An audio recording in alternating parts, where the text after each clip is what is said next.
Thanks, Nance. Great rendition by the Kay Public School Choir. Appreciate that. Okay, Madam Clerk, introduction of addendum or delegation items. Thank you, Mr. Mayor. There's one addendum item this evening. It's item number 18, Engineering and Operations Department, Engineering Division, Report 2019-81, subject Shill Municipal Drains. Thank you, Madam Clerk.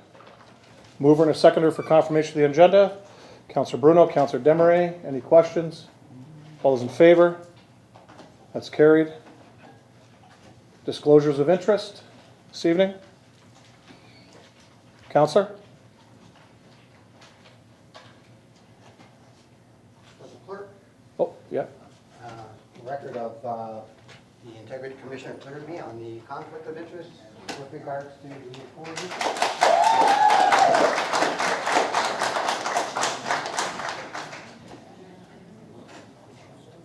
Okay. Oh, Councillor, yes?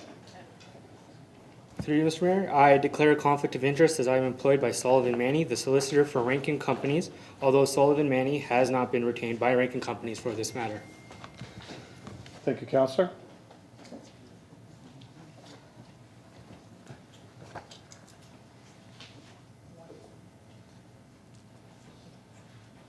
Seeing no others, adoption of minutes. We have one set of minutes, the regular meeting of Committee of the Whole, 16-19, held on May 27th, 2019.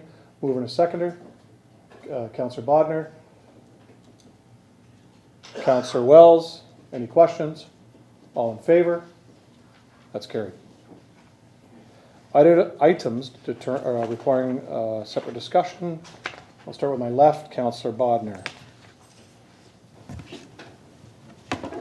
Item 1, Mr. Mayor. Okay, thank you. Councillor Clayliff. Items 8 and 10, please.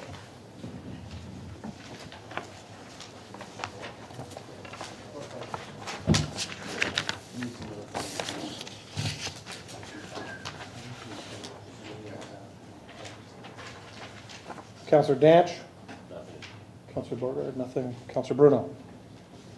Item 4, the CAO has asked that we do 2 and 3, so there'd be the report. Is it 2 and 3? Yes, please. 2 and 3. 2 and 3, Councillor Bruno. And you said item 4, Councillor? Yes. Nothing more? Councillor? Mr. Mayor, items 4, 5, 9, and 11.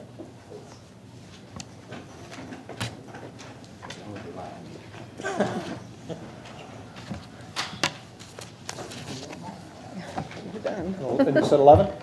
Yes. Councillor Walls? Nothing Nothing? covered. Okay, thank you.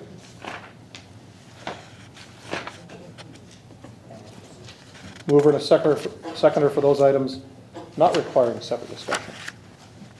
Councillor Beauregard, Councillor Bagu, questions? All those in favor? That's carried, thank you. We have one presentation tonight, and Scott and I will meet you up at the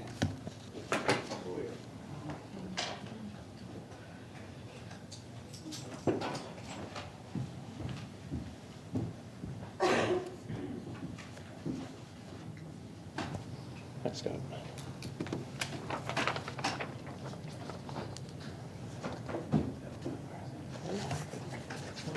Oh, there he is. I was looking over here. I didn't see it. I was looking over here. Where the heck is he? You only give me one sheet, Peter. I got more to say than that. Anyways, thanks, Scott.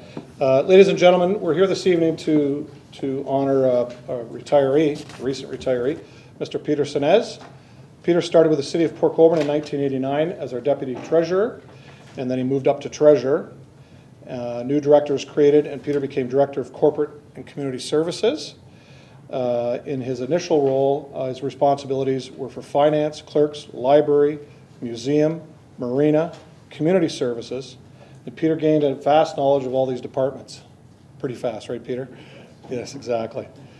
Subsequently, as the role in the finance department expanded, we created a new department for community services and had library and museum reporting directly to the CAO instead of through Peter, so it lightened his load, which was still large. On behalf of myself, Peter, members of City Council, our staff, and the members of the public, we have to thank you for all your work and excellent guidance through all the years. You were there for the 17 years that I served here on council, and then now my first 6 months as mayor, and you decide to retire. Well, we tried to talk you out of it, but that's okay. That's okay. Everybody deserves retirement. So we have a few tokens of our appreciation. So if I can call you up now, Scott and I would like to present these to you. So this is the remainder of your gift, part of which was given to you the other day. So this is a gift for Peter that he'll be using on the golf course. It's very small, but it can be used at a store that sells golf equipment. Thank you, Scott. And then, Peter, we have a plaque from the City of Port Colborne presented to Peter Senez in recognition of 30 years of dedicated and outstanding service with the City of Port Colborne. Thank you on behalf of City Council, colleagues, and all the residents of the City of Port Colborne. Signed by myself. Peter, congratulations.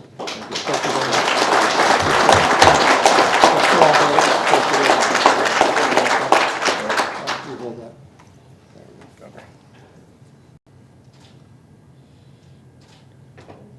Very good. Say a few words. Sure. That wasn't much of a speech either, eh? Short and sweet. Short and sweet.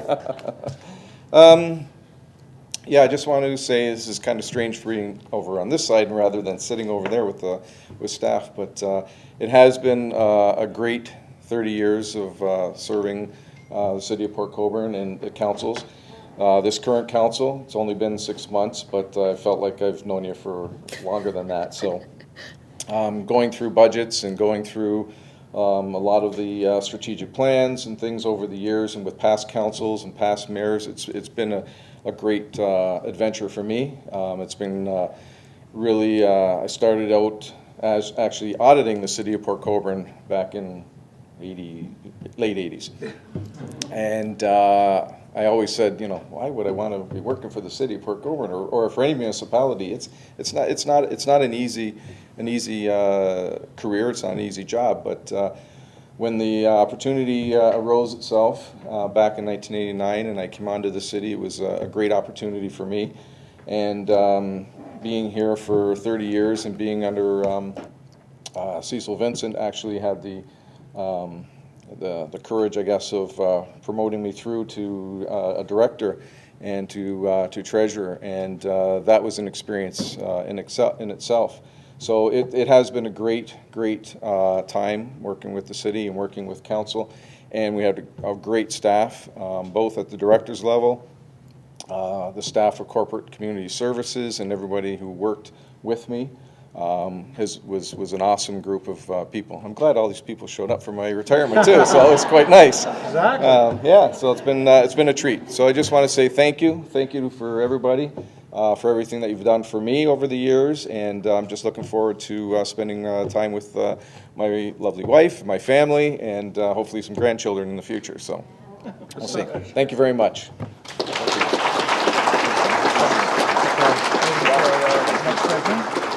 Presentation for our next Oh, one. yes, I do. Before we go, I give that to Mary. And before I go, I just have one last thing. If I can ask Brenda to come up for a second.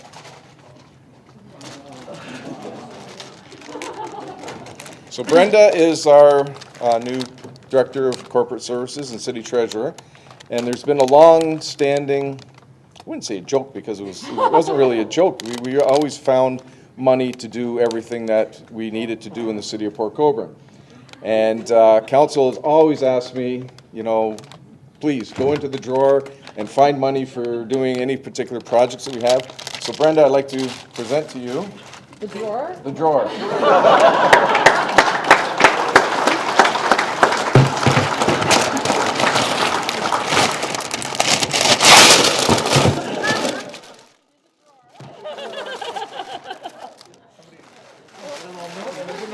Oh, there's a note there. Oh. Brenda's new money drawer, new era of funds. Thanks so much, Peter.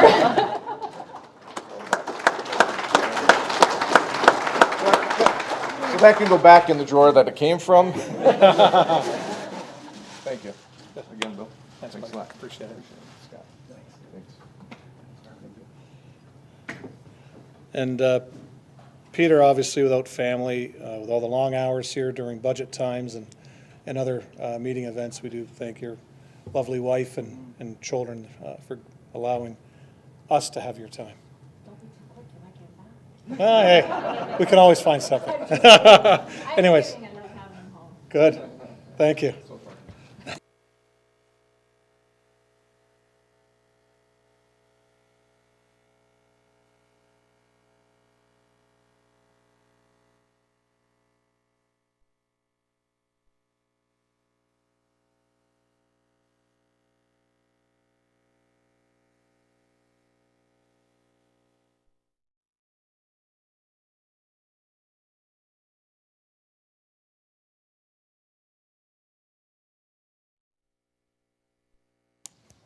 Counselor.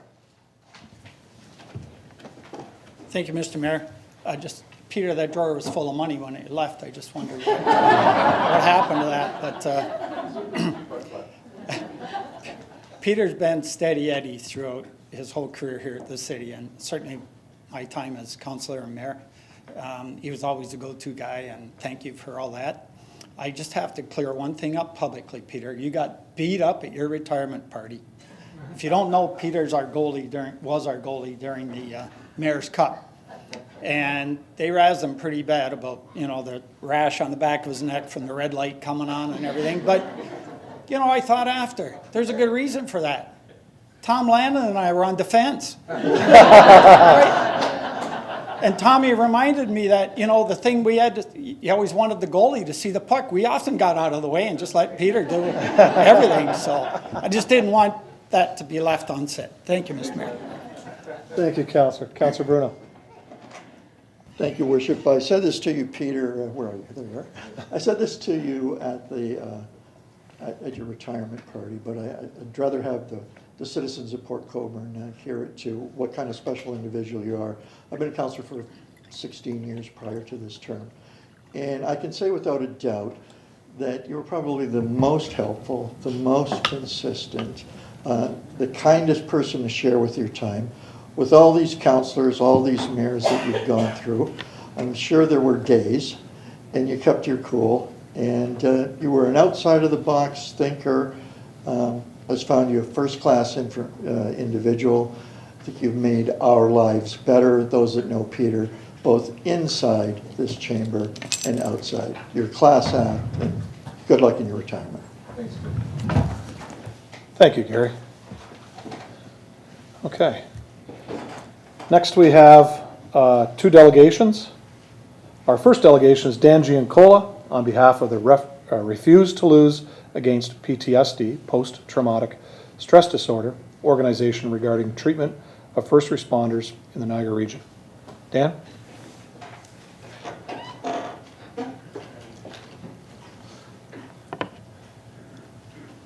Button right here, okay. Mr. Mayor, Council, thank you so much for having me tonight. It's an absolute honor to be here in front of you guys. Let you know just a little something about myself before I get going. I had the opportunity to have played in the Canadian Football League for 9 years. I played a year in the NFL.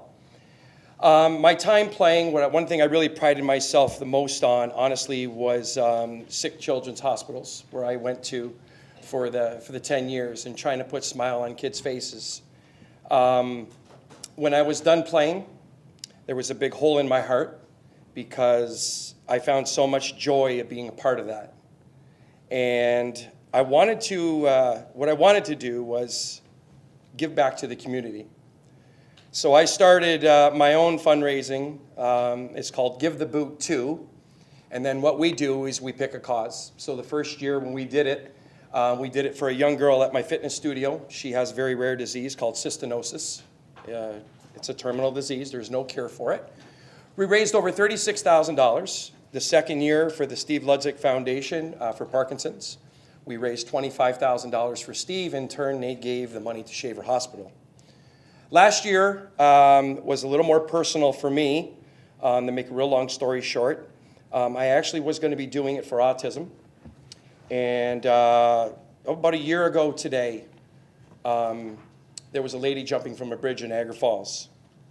And my wife and I arrived on the scene as she was straddling the railing. I approached her, and by the grace of God, when she jumped, I was able to grab her. I went over the railing also. Thank goodness for the two ladies that were there with me that were able to grab her leg and pull her back to safety. She lived for about a year, and just recently, unfortunately, she ended her life by stepping in front of a train. Last year, I did my last fundraiser for mental health. I was blessed enough in the years of playing professional football to have the people that I have in my life. If you know Michael Landsberg from Off the Record, he suffers from depression. I had him speak last year. It was an amazing event. We raised $25,000. In turn, I helped out RAFT, the kids' shelter in St. Catharines. I helped out CMHA, Canadian Mental Health Association. I helped out Pastones, and I helped out Southridge. In the 3 years, we've raised just over $80,000. We do it from our heart. Really, honestly, the only reason why I'm here tonight is I'd like to extend an invitation not only to yourself, but also to council. The gentleman we are doing it for this year, he spoke at my last year's event. He was a police officer. I'm not sure if you know the name, Philip Sheldon. He has his own fundraising event that he does, and it's called Refuse to Lose to PTSD. I don't remember the exact year, so Gianni would know, one of my people in the committee. But not so long ago, he was on a call.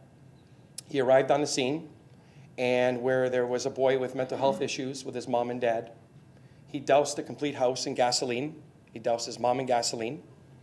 As he arrived, unfortunately, as he stepped into the building, the boy dropped the lighter. The place blew up. He had third and fourth degree burns, 50% of his body. He suffers from PTSD, as I also suffer from PTSD due to what happened last year with the women jumping from the bridge. He spoke last year. He touched my heart, his wife Tanya. So I feel in my heart that this is what I wanted to do this year. So this year, October the 5th, over at Club Casabignano in Port Robinson, we are having a gala, Refuse to Lose, PTSD, Give the Boot to. Again, I am offering just an invitation. If anything, I came on a great night because there's all these beautiful people here, and I'm totally afraid to know why. Because y'all were clapping right away, and I looked at my people, and I'm like, we need to get out quick. So, Alouettes fans. oh, is that what it is? All right, we can go with that. But from the bottom of my heart, the city of Port Colborne has always been amazing to me. Scotty, we did something with you, and I was honored by the Canada 150 Award by Vance Badaway, I think it was last year. So it means a lot to me just being here today with our committee. So that's my extended invitation to you. I hope y'all can come out. If you have any questions, please feel free to ask me. At the same time, too, Mr. Mayor, it's not much, but we have a t-shirt for you. I hope you're a large. If you're not, I can get you an extra large shirt. And I also got you a hat, so for yourself. So thank you so much for having me. Appreciate it. So that's for you. Can we get a picture? Can I get your phone? Just get a quick picture. Sure. I'm kind of doing a world tour with all the city halls. So I did Thorold, I'm doing Port Colborne tonight, and I'm doing Wainfleet tomorrow night. So yes, sir.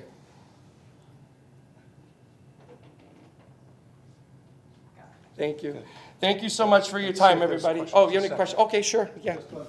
Anybody? Sure, Council. Yeah, it's okay. Sorry. Go ahead, Gary. Dan, thanks very much for coming on. I'm just wondering, people who might not be able to attend, how can they contribute? Oh, wow. What a great question.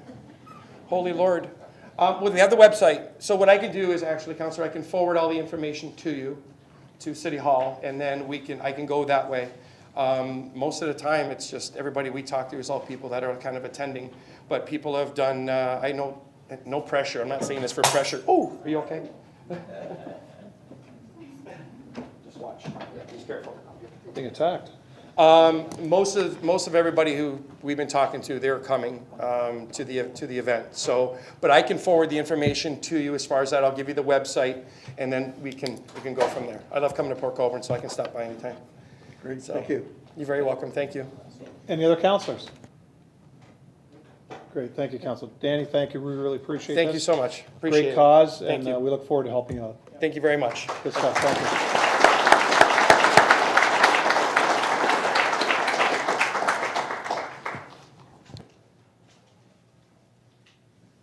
need to clean up the danger zone first, Counselor?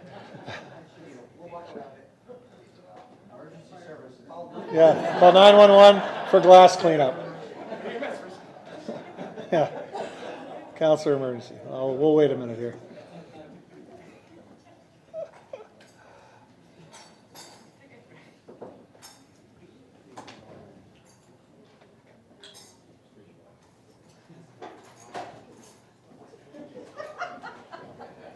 It's time for Peter to sneak out, sneak away.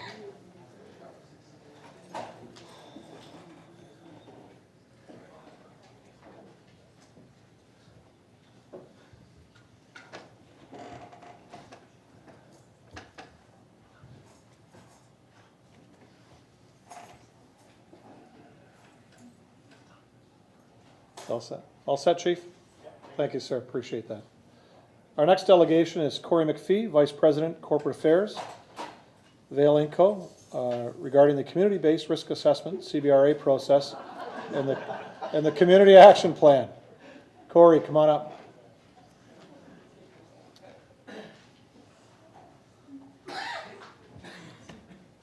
And just press the red button on the speaker right in front of you. Thank you. Great. I'm realizing I should have brought T-shirts for people that didn't know. That's okay. First of all, Your Worship and members of Council, thank you very much for this opportunity. I'm here to talk about the community-based risk assessment that was looking at metals and soil and the action plan we have moving forward. This is something that has been dragging on for a long time. I was here when it started as INCO. I came back as Vale INCO, and now we're just Vale. But hopefully we see the finish line in sight. So this slide is about our Port Colborne refinery. I think most of you probably know us, but if you don't, we've been here for 100 years. We continue to produce cobalt rounds and employ about 190 people. And we're a proud member and supporter of the Port Colborne community. In fact, our 100th anniversary was last year. Our mission, vision, and values. This is just what guides us and what we gauge our actions against. What's important to me here is the vision, because our vision is to be the best natural resource company. Not the biggest, but the best. And there's a big difference there. That means much more than refining metal. It means acting responsibly and doing the right thing. So why we're here. The Port Colborne Community-Based Action Plan addressed historic deposition of nickel metal into soil. The Port Colborne refinery stopped refining nickel in 1984. But really, the metal in the soil that we're talking about was deposited pre-1960 under different regulations when there was much more lax operating attitudes. And so today, we're looking to redress that historical activity. The action plan was developed with the input of the city, with the Ministry of Environment, Conservation and Parks, Niagara Region Public Health, all of whom are represented here this evening. And I should also acknowledge the work of the Public Liaison Committee, which, while they weren't engaged in the action plan, were instrumental in the process that led us to the action plan, and Councillor Wells was chair of that committee. Got to remember to flip the page and click this. So the history of the CBRA. So what was the community-based risk assessment? First of all, it was long, but it also was one of the most comprehensive studies of its kind ever done in Canada. It consisted of 3 separate risk assessments, one looking at human health, one looking at the natural environment, and one looking at agriculture. Complementing all of that was a community health assessment project that looked at health patterns in the city of Port Colborne. All of this was conducted with scientific rigor, had a lot of input from the various stakeholders, third-party experts. It was peer-reviewed, and it's led us to where we are today. The timeline looks very busy. It is very busy. It's small. It's hard to read. But essentially, in 2010, when we submitted our first report, a lot of the public discussion about the CBRA ceased. And so there hasn't been a lot heard by residents and town, a lot of stakeholders in the ensuing 9 years. Most of the conversation in that ensuing 9 years has been between ourselves and the Ministry of Environment, Conservation and Parks. And there's been a lot of work done in those 9 years, and it's taken us to where we are today, where we all stand united behind an action plan. So the findings. For the human health risk assessment, the top of mind finding is that the metal in the soil from the historical refinery activities does not result in unacceptable health risks. And the CHAP study bolsters that evidence by showing that the outcomes from a health perspective in Port Colborne are really no different than the health outcomes that you would see in any other Ontario community. From an ecological risk assessment standpoint, the ecosystem here is largely like any other Ontario community, with the exception of some of the woodlots that are beside the refinery, where the metal in the soil of those woodlots has proven to pose a risk to some of the invertebrate population, largely the earthworms. From an ecological risk assessment standpoint, there is a risk that nickel in the soil may result in lower crop yields. Not a health risk, but lower crop yields. Now, in talking to farmers, we haven't seen evidence of lower crop yields, but the science would tell us that that risk exists. The CHAP study, which is the acronym for the Community Health Assessment Progress, was based on a community-based survey of health conditions and symptoms and a comparison of hospital discharge patterns that looked at comparing Port Colborne to 35 other communities in Ontario. And what they found was that it demonstrated an amazing amount of consistency with what you saw elsewhere.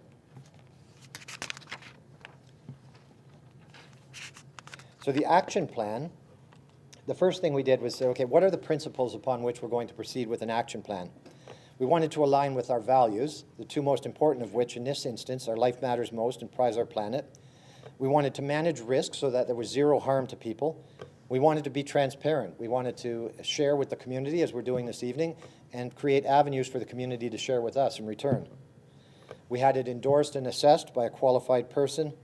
And from a human health perspective, typically with the people we speak to is their primary concern, we focused on exposure reduction, as you'll see as we get into what the action plan entails. So the key actions that are arising from this action plan are remediation activities at a handful of residential properties. The number of properties that are falling within an area that require some sort of remedial action total 37. And you'll see there's a series of bands in which these properties fall. We've already reached out to the homeowners. We're going to be following up with letters to the homeowners. Most of these are in the proximity of the plant, in the Rodney Street, Davis Street area. We're going to go and visit them, and we're going to see if there are areas where the soil is exposed. We talked about reducing exposure, and so essentially what we'd be doing is creating a barrier to the soil. So if there's an area where there's no grass cover, we can put grass cover. If there's an area where maybe paving stones would work better, we can put paving stones. But that's a conversation that we'll have with each of the individual homeowners. On the woodlot and the municipal drains, we're going to conduct further study. So this started almost 20 years ago, as we said. And at the time that we came to the conclusion that the earthworms were in danger in the woodlot, the cure was worse than the disease, because to treat the soil there meant cutting down all the trees, and it didn't make any sense. Another 10 years has gone by and science has progressed. And so now we're going back and looking at, is there anything we can do that doesn't require us to cut down all these trees and improve the soil nevertheless? And these are on company property, but we're also going to study human interactions. Are people actually using these woodlots, walking through these woodlots for any reason, and if so, what is the exposure risk to them?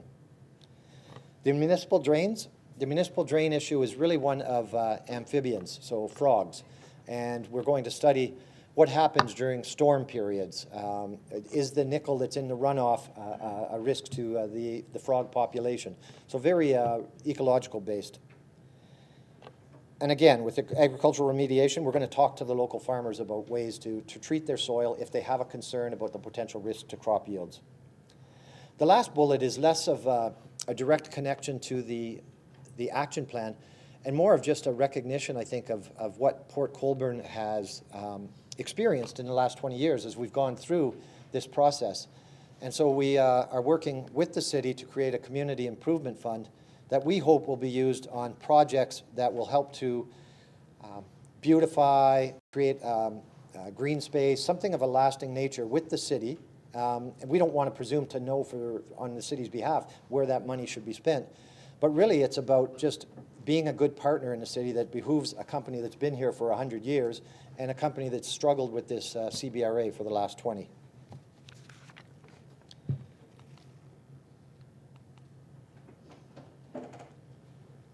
battery dead? Oh, no, no, the battery looks full.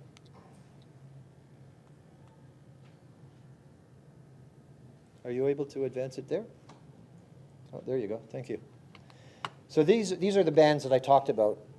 And so you can see in the bands that as you go down the concentration band from 1 to 5, the actions escalate as the level of metal in the soil increases. So when you get to band 3, that's when you start to see covering bare or exposed soil. If you go down to band 4, then you could see limited soil removal. Band 5, we only have one home that is at that level of concentration. And it's a home that was part of the original control order that was completed back in the early 2000s, and they have declined any assistance from us in replacing their soil. So that offer still stands, and we've made it clear to them that if they change their minds, please come to us. I'll see. Oh, thank you. You're doing it, right? Because I'm not. Again, this is just a bit of more talk on what we're doing with respect to the woodlots, what we're doing with respect to the Beaver Dam and Wignell drains.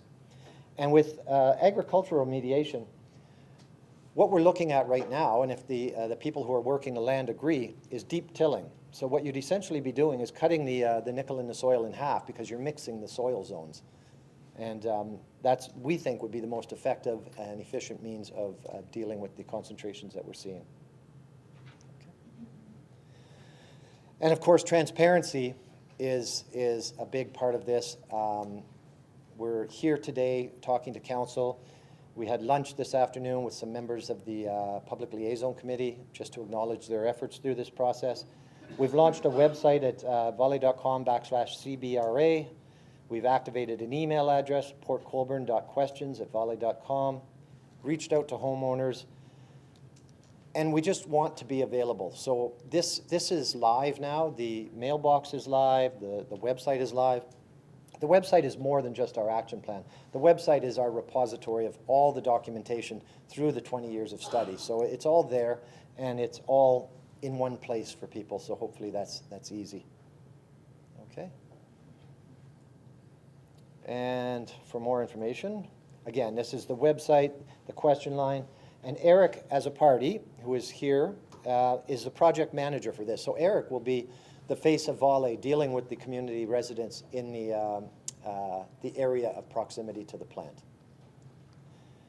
So thank you very much. I believe that's the last slide. There might be, no? And I'm happy to answer any questions that you might have. Great, thanks, Corey, appreciate that. Councilor Bruno? Thank you, Worship. Thank you for the presentation. I was struck when I saw you being on the agenda, and back when that CBRA process started, there were a lot of people in the community who were concerned about the resale value of their homes, the resale value of vacant land. And I know Valley itself had bought up some lands, and I'm assuming it wants to divest of those lands. At the time, it was my understanding that the MOE was going to come back with some levels, and there was going to be either some comfort, some resolution, a new number in terms of those soil levels that would speak to the issue of building, buying, selling lands. And I'm just wondering if you know where that's gone, because I think the community was expecting at some point the arbitrator of all this, the MOE, was going to either come or deliver some kind of statement. And while it's admirable that you guys came and appreciate that, I'm just wondering if, to your knowledge, there's going to be anything put out by them, and what you can speak to with respect of if you're selling your lands, what now is the process if someone wants to rezone? And, you know, in some cases there were record of site conditions. There was this hope that the MOE would sign off, bless, whatever you want to call it, and that was going to make that process a smoother transaction, and we all could go back to being productive and these lands being productive. So it's a long-winded question, but I'm wondering if you could just pick out some salient points and address those issues about the end result of this and sale and development of lands. Yeah, sure. Through you, Mr. Mayor, it's a very good question, and it's a question that we anticipated. And I should acknowledge that the ministry is here, and I will answer the question, and they will throw something if I get it wrong. But this process, at one point in time, did envision that number, that sort of magic number. And of course, the starting point was the 8,000 ppm that was behind the cleanup on the Rodney Street area. What has actually transpired is that the bands that I showed you, those are the numbers depending on the type of soil, and they will determine what activity is needed in any one area. So when we started, science was only so far along. As the 20 years went behind us, science became more precise. And so we realized that just putting out a single number probably didn't work, because the bioavailability of the metal in the soil was different depending on the compound that existed, depending on the type of the soil. And so we created these bands that look at fill, clay, organic materials. Those bands are 8,000 is the top end. So they go lower than 8,000. So it's an increased level of scrutiny. And as we went through that process, as you can appreciate with science, we're talking about risk assessment, and we applied a risk assessment methodology. The ministry was constantly challenging us on the risk assessment methodology. Did you consider this? Did you consider that?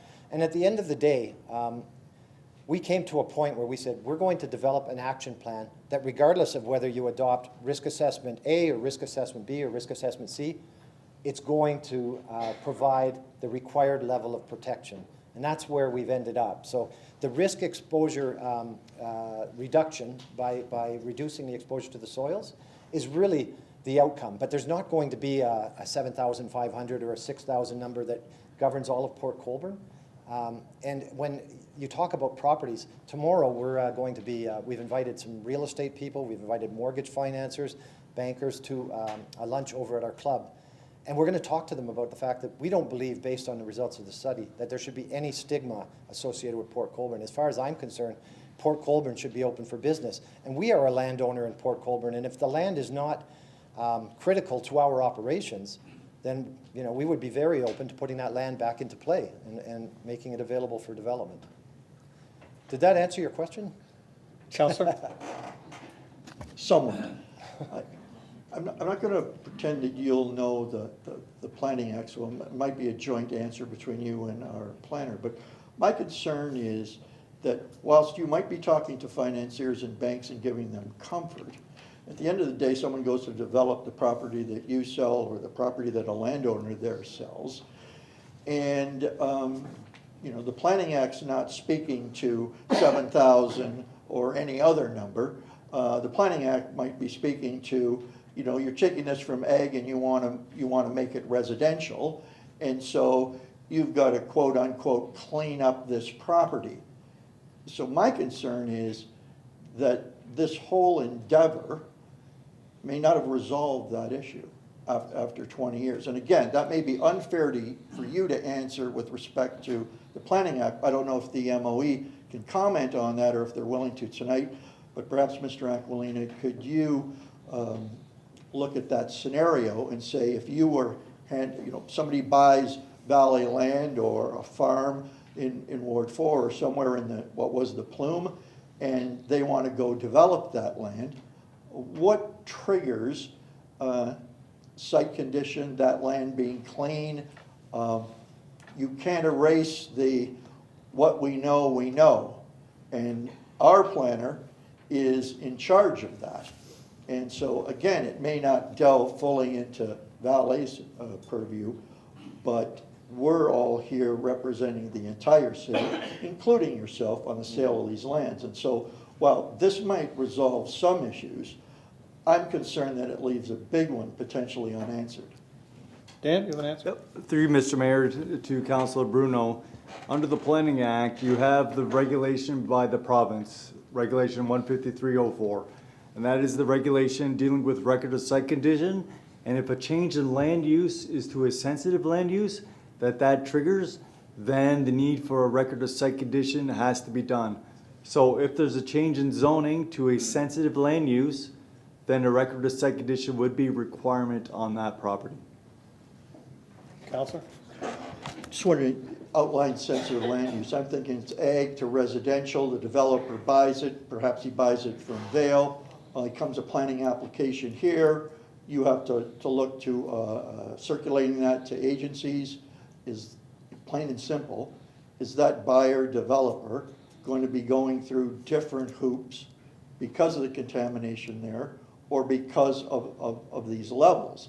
And does he have to satisfy you to that extent? Dan?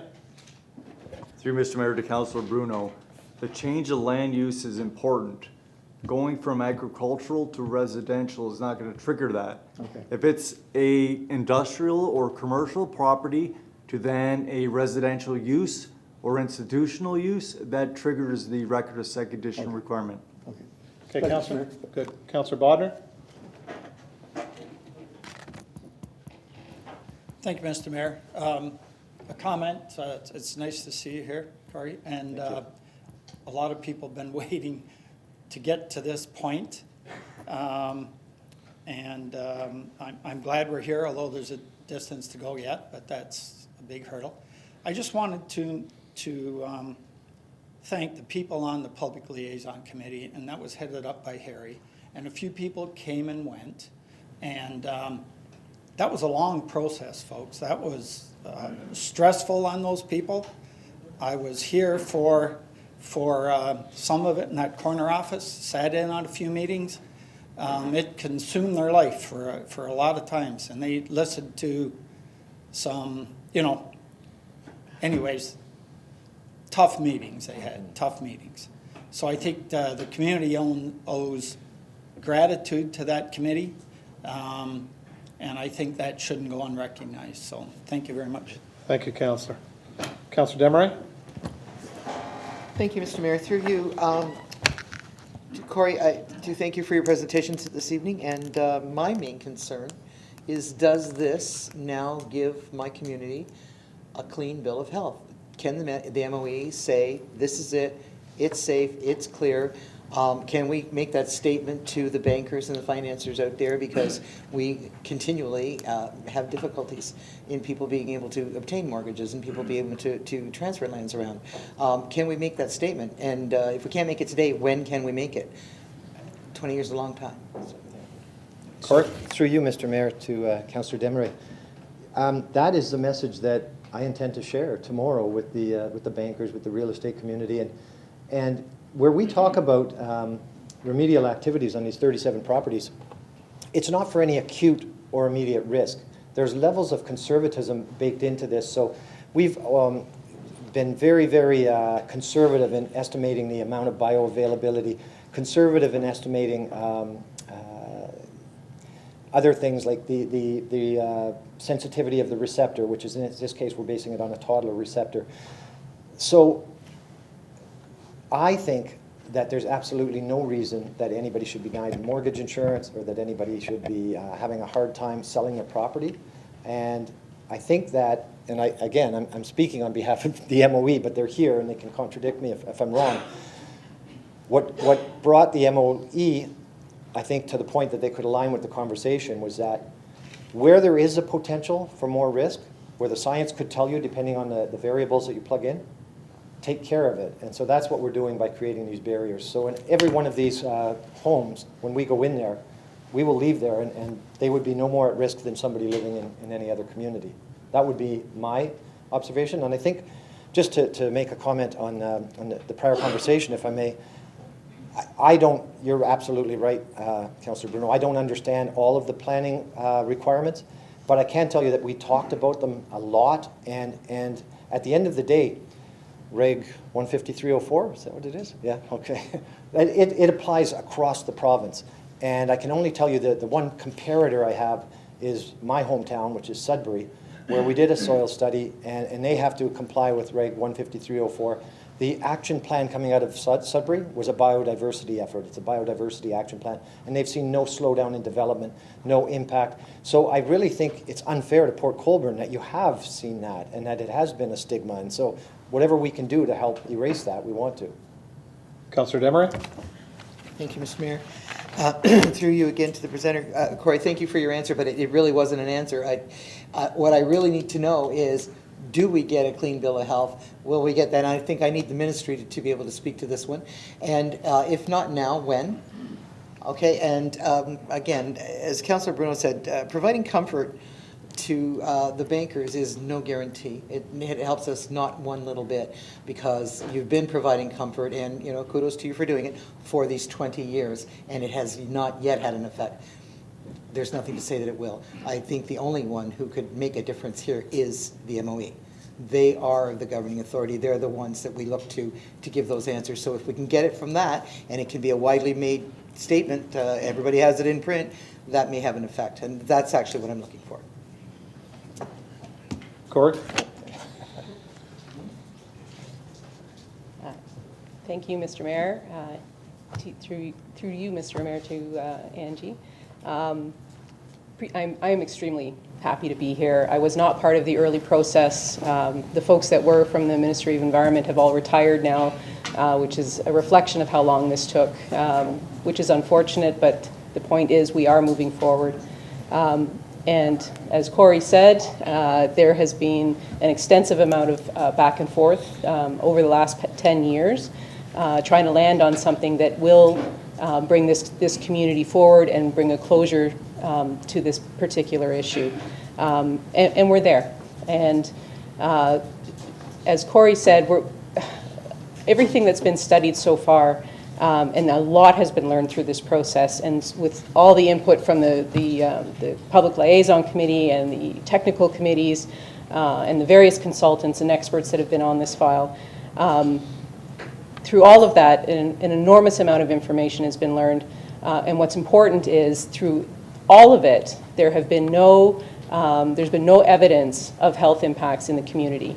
That being said, the science has progressed, as Corey indicated, and that bit of residual risk as a result of the advanced science that Health Canada has come forward with, we've brought to Vale and said, something more needs to be done in the community. We stand behind our 8,000 ppm number. That was an appropriate number, and the properties that were cleaned up should have been, and that was taken care of in the early 2000s. So what we're looking at now is addressing the residual risk, and this action plan is designed to do that. Okay, just state your name for our clerk. It's Kim Groombridge, Ministry of Environment, Conservation and Parks. I'm the district manager in Niagara. Thanks. You're welcome. Counselor? You're all set? That's everything. Thank you. Thank you. Thanks, Kim. Eric? I don't have to. Through you, Mr. Mayor, to the presenter. You kind of already touched upon this a little bit, but I just want to ask a direct question. In your presentation, you refer to the Community Health Assessment Project. In particular, you state that the CHAP study provides evidence that health outcomes in Port Colborne are no different than other Ontario communities. So you're referring to Port Colborne as a whole. What about the particular area of the East Village, or those closest to the nickel refinery? Can they still be considered as just as in a good state as other communities? Corey? Through you, Mr. Mayor, to Councillor Beauregard, I want to say yes, based on the overall results of the study, we don't believe that there is any increased risk to anybody living in Port Colborne in any area, including the neighborhoods closest to the plant. However, I cannot say for certain that the CHAP study was done and geographically partitioned in that way. I would have to go back and find out that information. I think it was community-wide, I really do, but I don't know for sure. Does anybody here who's, no? Did they break out? Yeah, okay. Well, see, with a 20-year process, a lot of people have lots of knowledge. So Councillor Desmarais and Councillor Wells were saying that it was partitioned by neighborhood, so which is a good thing. Councillor? So if I were to go into the results, and if we broke it down by, if we broke it down by specific boroughs, I suppose, we would be able to get those type of results and see that? Is that what you're saying? Like, can we go deeper than just a community as a whole? I think you're asking, you know what we can do, Councillor? Oh, sorry, through you, Mr. No, go ahead, Corey. We can get a copy of the study and revisit it. I think it's going to be on the CBRA./CBRA website, and we'll do that. We'll look, and we'll answer your question more definitively. But based on the conversation I heard over here, I think it was done by Borough, and so we'll go back and we'll revisit that just to reaffirm what you're asking, because it's a good question. Okay, thank you. Okay. Okay, council? Great, Corey. Thank you very much. All right. Appreciate it.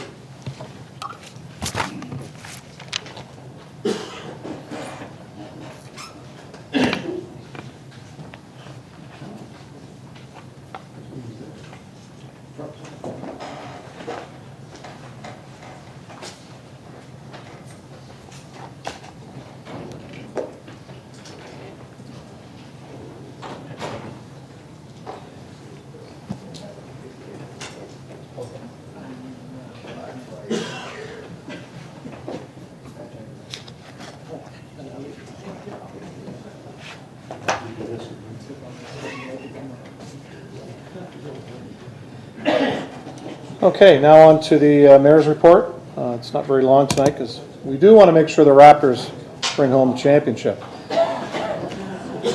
So today the City of Port Colborne celebrated Pride Month with a flag raising in front of City Hall. This was the largest turnout in Port Colborne to date for the flag raising. We had many people of the community that came out to help us celebrate and help us raise the flag. I would like to thank Reverend Lorenzo Cromwell for working with Nancy of my office to get the flag raising done. It's a bit of confusion from some groups, but we got that rectified. Nancy got that rectified last week, which I appreciate.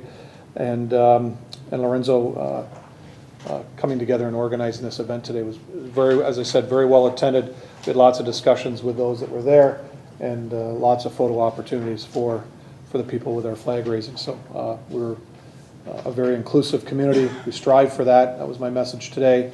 And I was more than happy to be there this afternoon doing the flag raising. Recently, myself, Councillors Bruno Beauregard and CAO Scott Louis, we attended the Federation of Canadian Municipalities annual conference in Quebec City. That was the last week of May.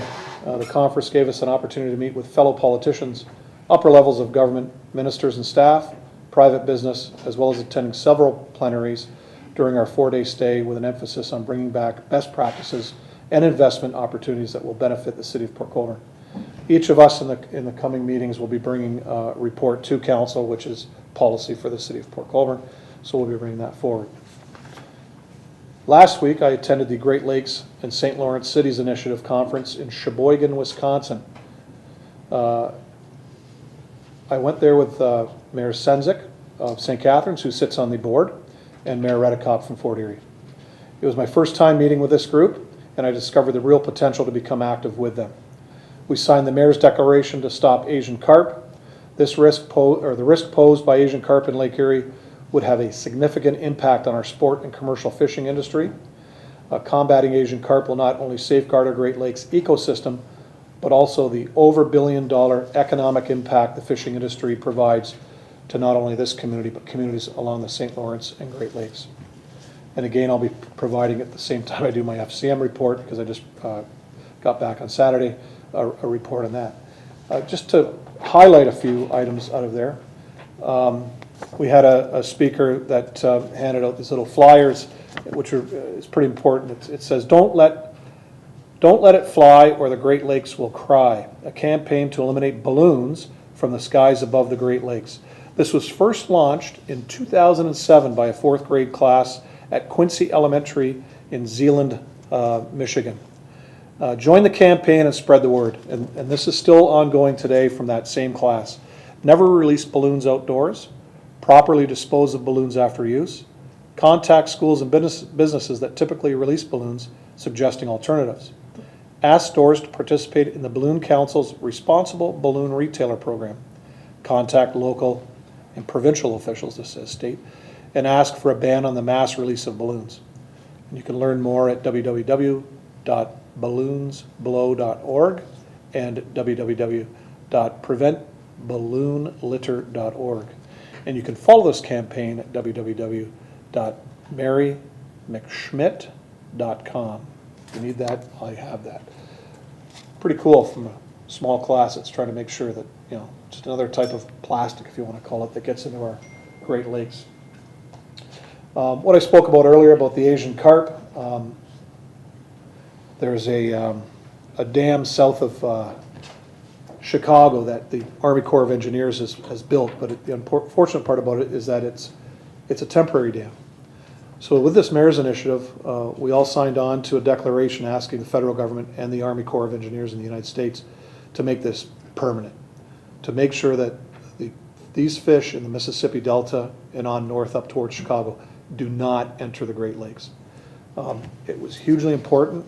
It had the mayor of Milwaukee that we were there with, the mayors of Sheboygan, Flint, Michigan, Walter, myself, Goderich, Tiny Township. I mean, there was 150 of us that were there that signed on to this. I do have information that that Michelle will be putting out through our Facebook page and things like that to show exactly what's going on. This is a very, very important issue. People have to understand how bad this will be if these carp get into the Great Lakes. We all know what the goby have done. We all know what the mussels have done, zebra mussels, although in some cases we think they've cleaned up our lake, but there's still issues with that. But these fish alone can devastate the Great Lakes where you have no other fish but these guys. And they can jump 10 feet in the air and they're up to 3 feet long. There's already been deaths in tributaries and along the Mississippi from boaters going along, and then these fish jump up in the boat. They've hit these people and actually killed them. So it's really serious. And I'm sure you've all seen it on the news and any of the nature channels. I mean, they're always talking about these type of carp. And they are an Asian carp. There's about 4 or 5 different derivatives of this Asian carp, but they're all deadly to our ecosystem along our waterways. So that's something we must fight against.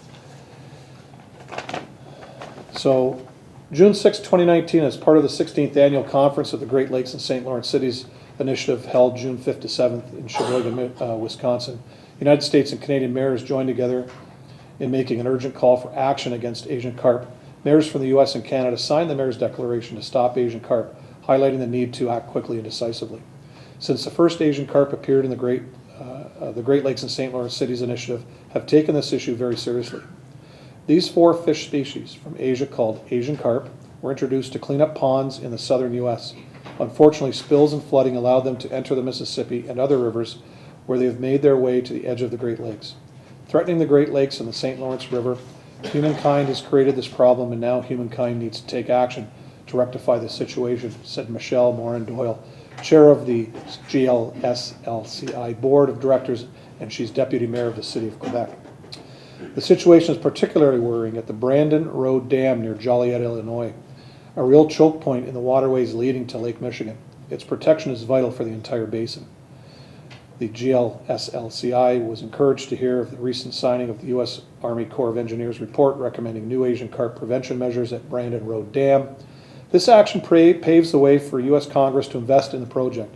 The city's initiative, by signing the Mayor's Declaration to stop Asian carp, supports this report and at the same time calls on U.S. Congress to invest in Brandon Road in our fight against Asian carp, said Niagara Falls, New York Mayor Paul Deister. Eating up to 40% of their weight in a single day, some Asian carp can weigh from 80 to 100 pounds, reproducing at a frantic pace. They can quickly take control of an entire ecosystem. Asian carp are knocking on our door, and we must, by all means at our disposal, prevent them from destroying the Great Lakes and eventually the St. Lawrence, said Sheboygan Mayor Mike Vandersteen. GLSLCI Vice Chair and host of the conference, the risk posed by Asian carp is real, and the potential for damage is great on both sides of the border, said Secretary Treasurer and St. Catharines Mayor Walter Sendzik. This is why we are asking in the declaration signed by our members to double the efforts currently being made to combat Asian carp, concluded Ms. Marin Doyle.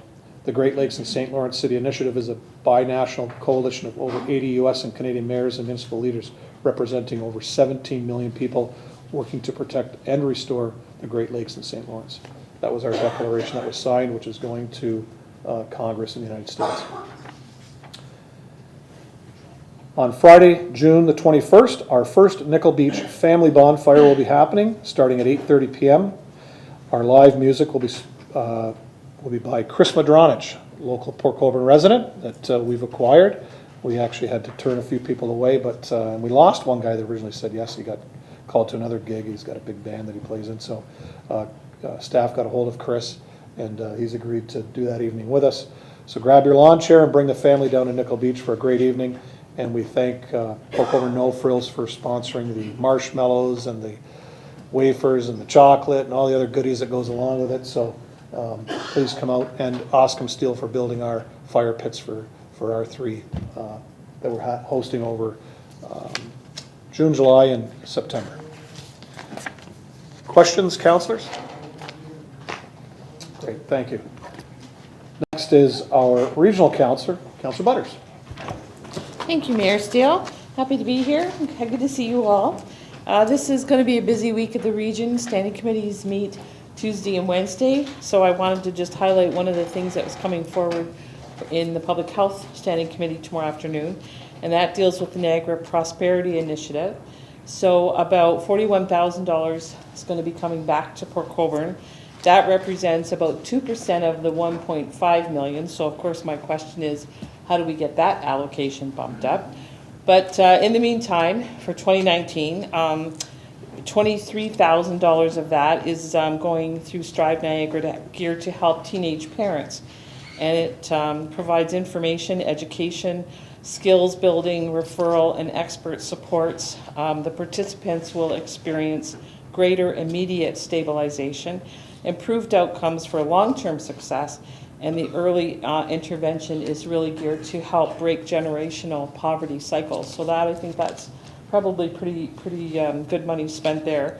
The other one, it would be then about $9,900 for the Good Food Box Project, and it really is to increase the availability of fresh food, so that people are not depending on canned stuff, but really have that opportunity to get those fresh food boxes in an affordable manner. Sometimes there's a lot of barriers to that, so this program is a really important way to help people access that fresh food. And the last one bit is coming through Community Living Port Colborne and Wainfleet, called With My Friends, and it's an opportunity for children from low-income families to attend some summer camps that include Heartland Forest and iCanter, as well as the YMCA in the months of July and August. And the aim is to increase in those children's self-confidence and self-esteem, increase skills for them, and decrease isolation and improve communication skills. So that's where that bits of money are going for Niagara Prosperity Initiative. And as always, if you have any questions, I can take them down and bring back answers, and I'll be staying for my friend's motion as well. So, Councillors, any question to the regional councillor? Councillor Bruno. I'm not sure if this is better directed towards you being on the police board, Mr. Mayor, but I'll share it with both regional councillors. I've had numerous complaints now, and I can say with confidence numerous, about speeding and truck traffic on Barrack Road. Mr. Lee and his department have put back up the signs at Barrack Road as a no truck route between Highway 58 and Elm Street, and to use Stonebridge. But the issue is really speeding on Barrack Road, kind of being used apparently as a cross-town way of getting over to Elm Street, and I'm looking for some enforcement initially. People have wanted to talk about stop signs. I'm not sure that's the most viable solution, but I think enforcement would be. So to either of you, if you can do anything about that, appreciate it. we can work on that. Yeah, I'll actually approach our acting staff sergeant, Aaron Gross, and I do have a police services board coming up. I'll bring it up to the chief there. But if we go through our own detachment first, and when he's doing his deployments, he can actually ask them to hit on those areas. We've done that already with them, and they've done a good job. So we'll certainly take that forward. Barb and I can do that. Thanks, Barb. Any other questions? Question, Councillor? No, just to report? Just to speak over a couple items? Or? No, we're asking the regional councillor question. Nothing for the regional councillor? Okay. All right. Thanks, Barb. Appreciate it. Councillor's items. Now, Councillor Clayle, if you can come forward. Yes. I just have a couple items. First of all, I want to thank the mayor for being away on June the 2nd, because it gave me the opportunity to attend the... You're welcome. Glad you're away. I had the opportunity to attend St. John Bosco's women's 70th anniversary of their women's league, and it was pretty amazing to see them. There's actually one living member that is an original member of this group. She wasn't able to attend, but they brought her best wishes, so I got to speak on behalf of the mayor. Dynamic group of women who have done amazing amount of volunteer work for this community, for our community, both individually and collectively. And they tell me that there's no end in sight. They have a lot more plans on the horizon for things to do. It was a great day. So I just wanted to bring that forward. And secondly, I wanted to thank staff. I would like to actually thank Ashley's group. We all know Showboat's about to begin next week, and I know there was some issues, concerns about the water mains and the work that was being done on Carter Street. There's a backup plan in place now. I know that's going to be difficult those first few weeks, but I think that if everyone works together, we can get through this. I've talked to a lot of people individually and just trying to explain to them that this is needed work that has to be done. It's been left too long, and I think we've got everybody on board, but Ashley did a great job on getting the word out and letting everyone know. So that's it. Thank you, Councillor. Thank you for attending that event for me. I appreciate that. As usual, from time to time, when there's many events where we all help cover each other, and also if I'm out of town, then you guys can step up. So I do thank you for that. Anything, councillors? Councillors? Councillor Wells, I'll start with you. Thank you, Your Mayor. Like Donna, I had the honor of stepping in for our worship here, the mayor, at the Girl Guides Award ceremony. There we had a volunteer, and they're all volunteers, and they've done an incredible job in this organization to help with the development of women. And this award went to a Port Colborne woman. Her name is Winfred Taft, and it was for a Fortitude Award for being a very strong-willed person and with great courage and endurance in the adversity throughout her time with the guides. It was great to be there to see all the women and young ladies. They were there. They expressed a great appreciation for the award and thanked Port Colborne for being there. So again, thank you, Mayor, for allowing me to step into that position. Thank you, Councillor. Leading on from that, just through your worship to Mr. Lee, I've been getting a number of phone calls and emails in regards to the dirt roads in Ward 4 because of the weather and some unruly 4x4 people. They've been trenching up the dirt roads fairly heavily, and the members that in Ward 4 that are trying to provide agricultural services to the land are having some difficulties on those and maneuvering those, especially with top-heavy pieces of equipment. So they're just expressing some interest in getting those leveled off if they could, and so that they can get onto their fields and get the crops off the field and harvesting. Chris? Through you, Mr. Mayor, to Councillor Wells. I'll bring that forward to staff, and we see if we can get out there as soon as possible to take care of the ruts and the mess that's being created. Okay, you can report back to the councillor with regards to an approximate date based on weather, obviously. Correct, Your Mayor. Good, thank you. Okay, councillor? That's everything. Thank you. Anything else? Councillor Bagu. Oh, sorry, Councillor Demery, I apologize. Councillor Demery. Okay, thank you. Thank you, Mr. Mayor. I just have a few items. One, an announcement that is actually really a good news story. Above and beyond the mental health services that Pat Stone was planning to provide in Port Colborne, they've now extended the coverage. It's not just immediate health counseling for children and youth, but it is also now extended to their parents and caregivers. And they will be available in the walk-in clinic, which the site for that will be inside Bridges Community Health Center at 380 Elm Street, and it will be on Wednesdays from 11:30 in the morning until 7:30 in the evening. The last appointment is seen at 6 p.m. So this is very, very good news because we know that we have a lot of challenges in that area, and the more of this we can find, the better. Just so everyone is clear, there is no fee, no appointment is necessary, no health card is required.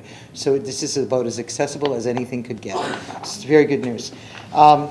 And on from that, I too was able to get to a conference in this last week, to the OCA conference, which is the Association of Committees of Adjustment and Consent Authorities.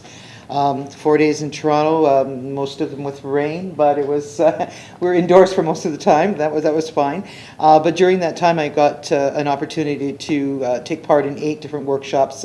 Excellence in Ethics, LPAT 1 year in, which was an interesting one, considering there's a lot of changes pending for that. Granting consents, amendments to the Planning Act, making your municipality tiny house friendly, which is a very enjoyable one, which we can probably apply a little bit here. Understanding principles of adjudication, declaring a conflict of interest, and another one which was really well attended and lots of good information came that we can use here is cannabis land use planning changes. So that was a very good one. Also got to have a tour of the Toronto Harbour. There was a harbour cruise provided as part of this.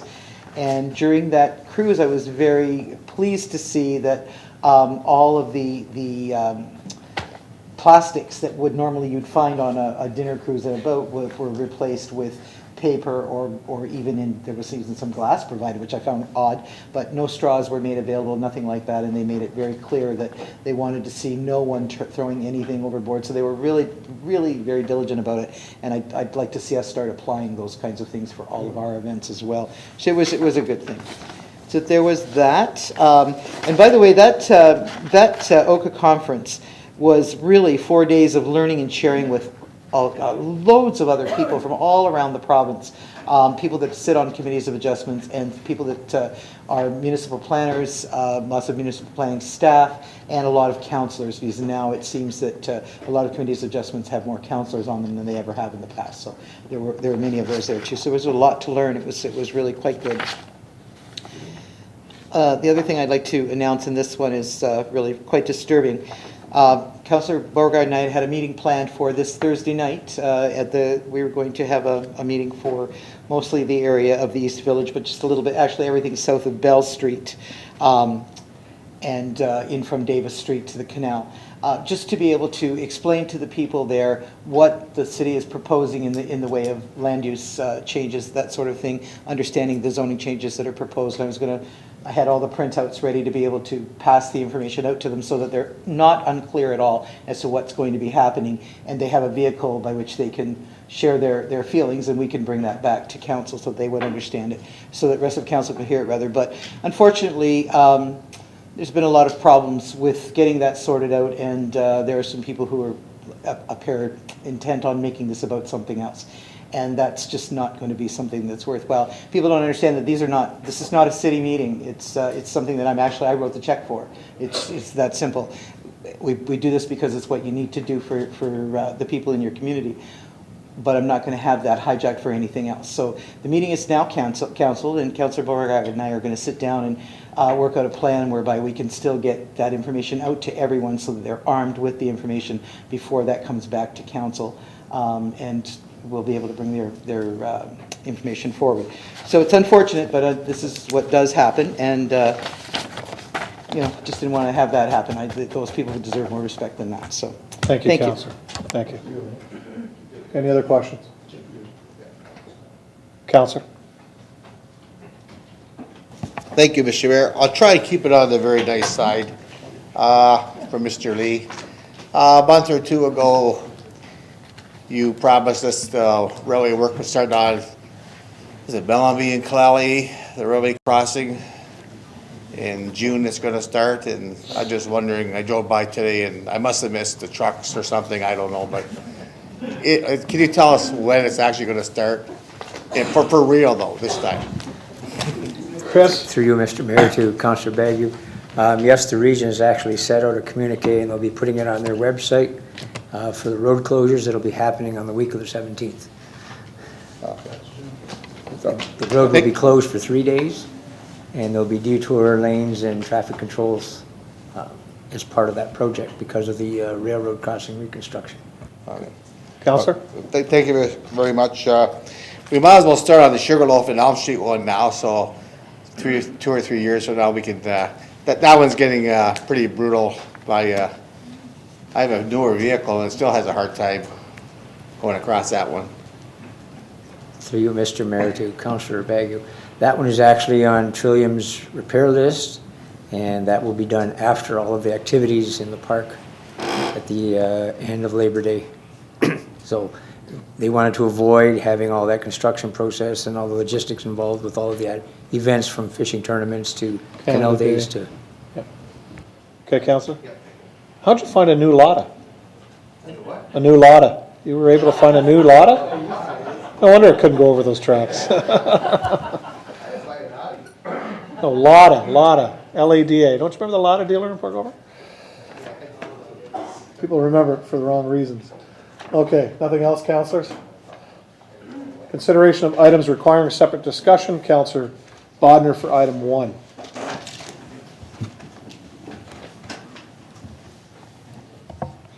Thank you, Mr. Mayor. The Chief Administrative Officer be directed to contract an independent consultant to review the Port Colborne Quarries site alteration permit application and supporting documents in order to provide a report back to staff to assist with the preparation of planning staff's report and recommendation to council. Thank you. Can I get a seconder for that? Councillor Desmarais, Councillor Bodner. Thank you very much. Mr. Mayor, through you to the CAO, Mr. Louie. In that, I just wonder whether there's an amendment that needs to be put in there that would ask the consultant to make recommendations that could enhance what needs to be done to ensure that everything with the quarry is looked at. And I'm thinking of recommendations that we haven't thought of or that hasn't been either directed or massaged by the MOE. I wonder if you could comment on that, how we might get that in. Scott? Sure. Through your worship to Councillor Bodner, I think what we're talking about here is a peer review. So is to have an outside agency look at the application that's before staff. I would say, and the best way to proceed is to have staff prepare the report that's going to come to council in draft form. As you know, as council knows, we're waiting for information to come from outside agencies before that report can be prepared. So that's MECP, formerly MOE, and I believe Natural Resources as well. My recommendation is that staff complete that report, and then the entire package, including the application, the supporting documents included or brought forward by the applicant, and our staff's report, and the opinions from MECP and MNR all go to this engineering firm if that's what council wants.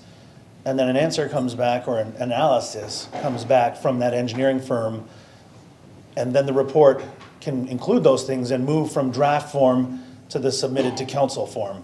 So staff will use that peer review to eventually, I guess, maybe make changes, possibly make changes to the report and send a revised report to council, or a final report.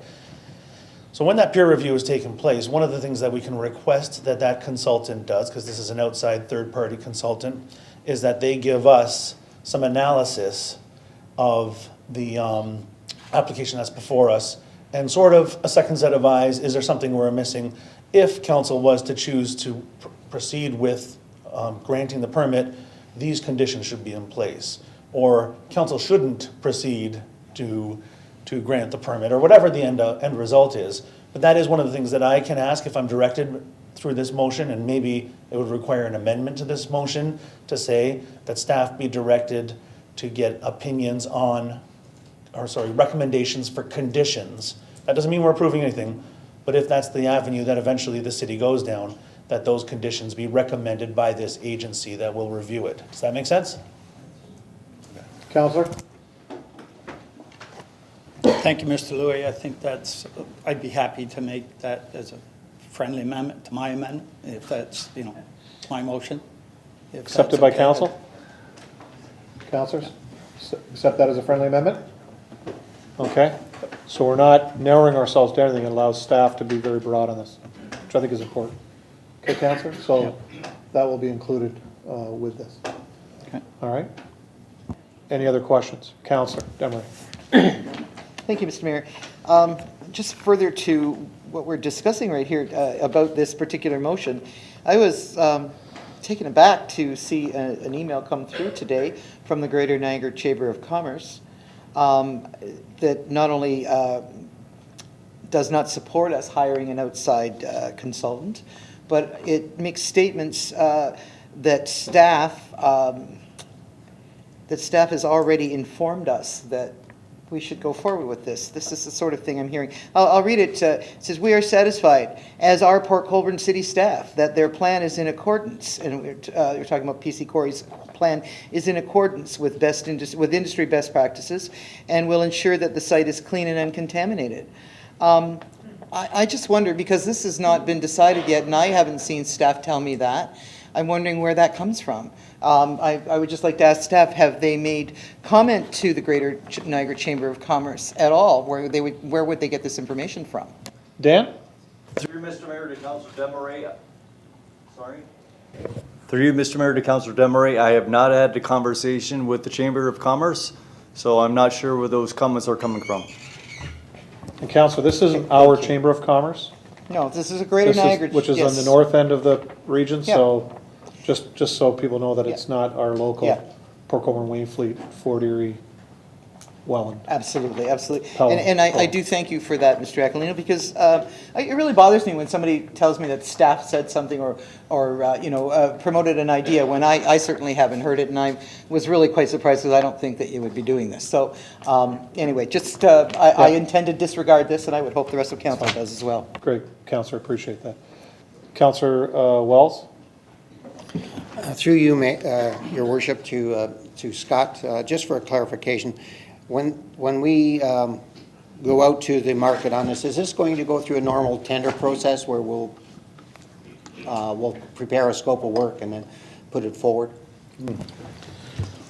So through your worship to Councillor Wells, the amount, I don't know how much it's going to cost. I don't think it's going to be very much money, and I think the amount of the cost of the contract is going to be so small that our purchasing policy will allow me to go out and get quotes rather than a tender or an RFP, just to get quotes.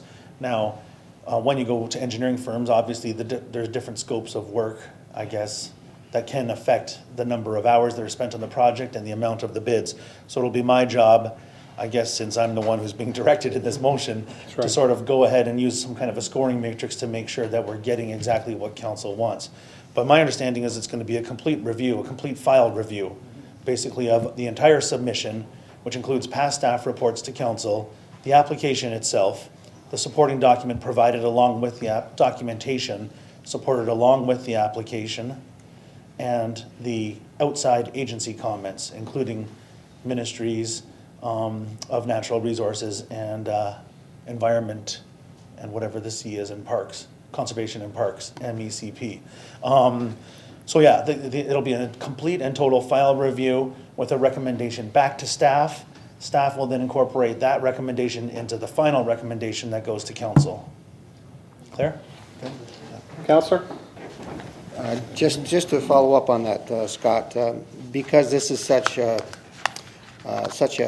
important issue for Ward 4, the transparency on this is very important, so that everything is clear and there's no misunderstanding, nothing gets misled. So the more transparent we can be and the more open we can be to the public would be great. Sure. Great, thank you, Councillor.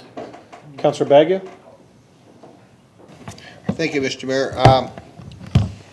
If we get our information, say, within a couple months, how long do you think it would take all this to evolve for another party? We talking 6 months? We talking a year? We talking... Just an educated guess. Scott? Sure, through your worship to Councillor Bagu, and I'm not sure if Dan would like to jump in and follow on my answer if he has better or more or different information. I hope we're not sitting here in a year.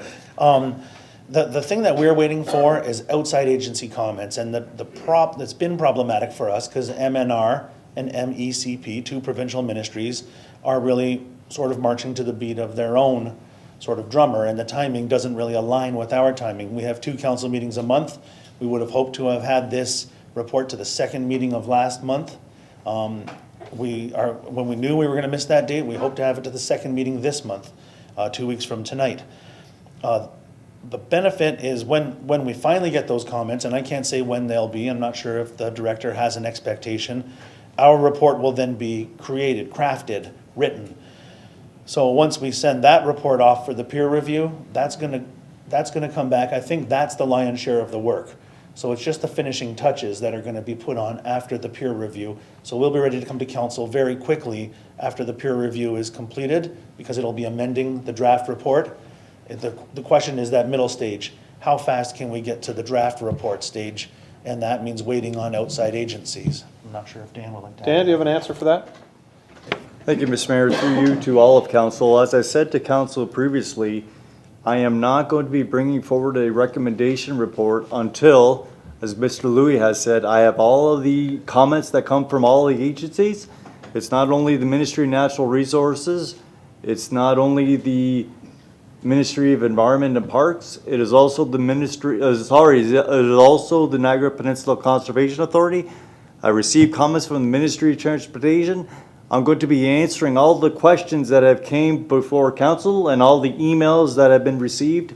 The report is going to be very comprehensive to address every question that has been answered, and my report will include all of that. The draft report will then be brought forward, as Mr. Louis said, to the consultant, and then after all that is completed, then a final recommendation report comes back to council. So once the comments are all in place, it's a matter of when they are received, and then once I'm able to draft a final report for their review. So as Mr. Louis has said, it's really the timing that is really in their hands for me to be able to do my work.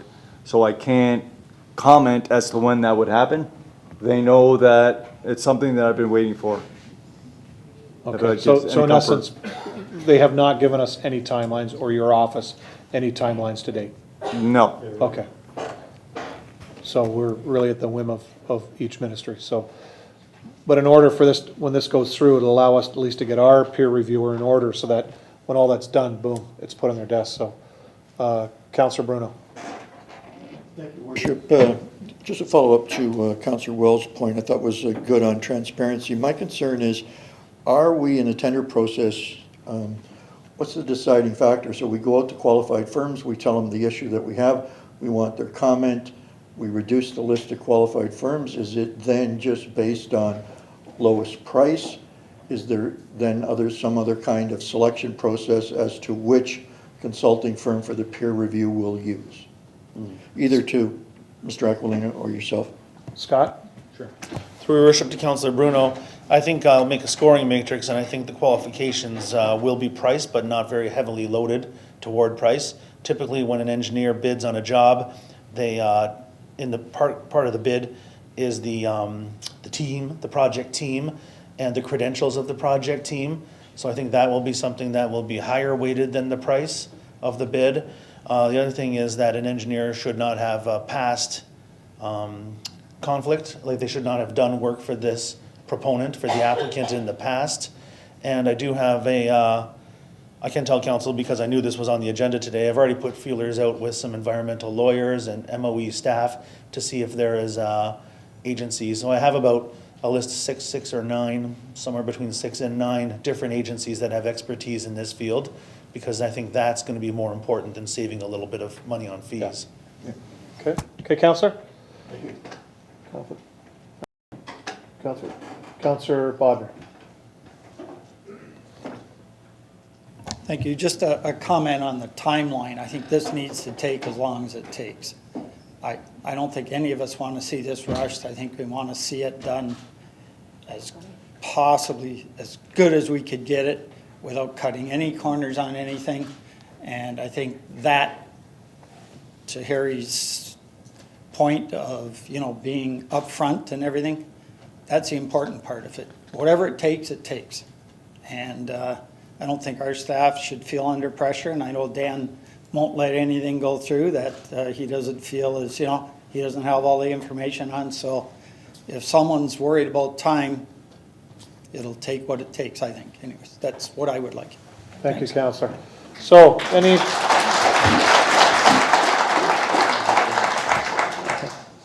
Bruno, thanks. Any further questions on this side? Nothing further on this side? Okay, all in favor? That's carried, and noting Councillor Beauregard's conflict, thank you.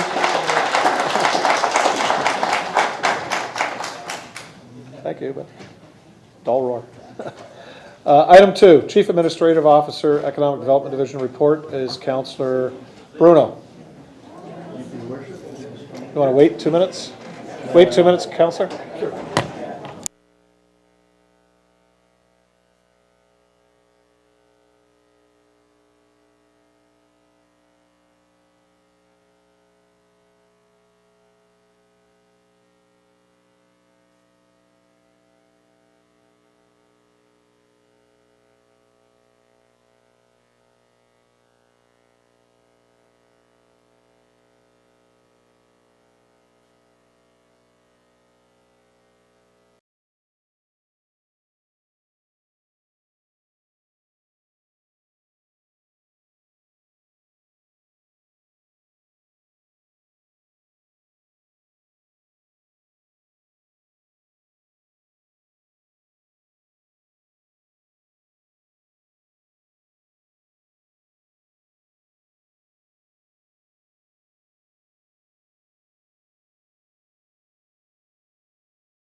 Thank you, Worship. Chief Administrative Officer, Economic Development Division Report 219-86, subject update on economic development initiatives, beg your pardon. And that's for Scott and Julie. Yep, thank you. Seconder on that? Councillor Bodnar? Yeah, through your worship, thank you, Councillor Bruno, for lifting these 2 items. I will only speak once to basically say that Julian has prepared what I think are 2 excellent updates. One on the city's cruise tourism initiative, but also the work plan and the status of the city's economic development strategy, which was approved in spring of 2018 at council. And Julian has presentations and is ready to present them.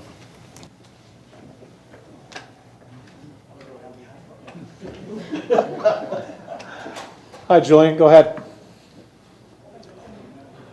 Just push the red button in front of you. Thanks. All right, so tonight's presentation is kind of long, so I'll be going quite quickly through it because it was prepared for a different audience. And the first thing we'll actually do is actually do an economic snapshot, just basically to provide a context within which everything is being developed. And then I'll go into the activities that we've undertaken.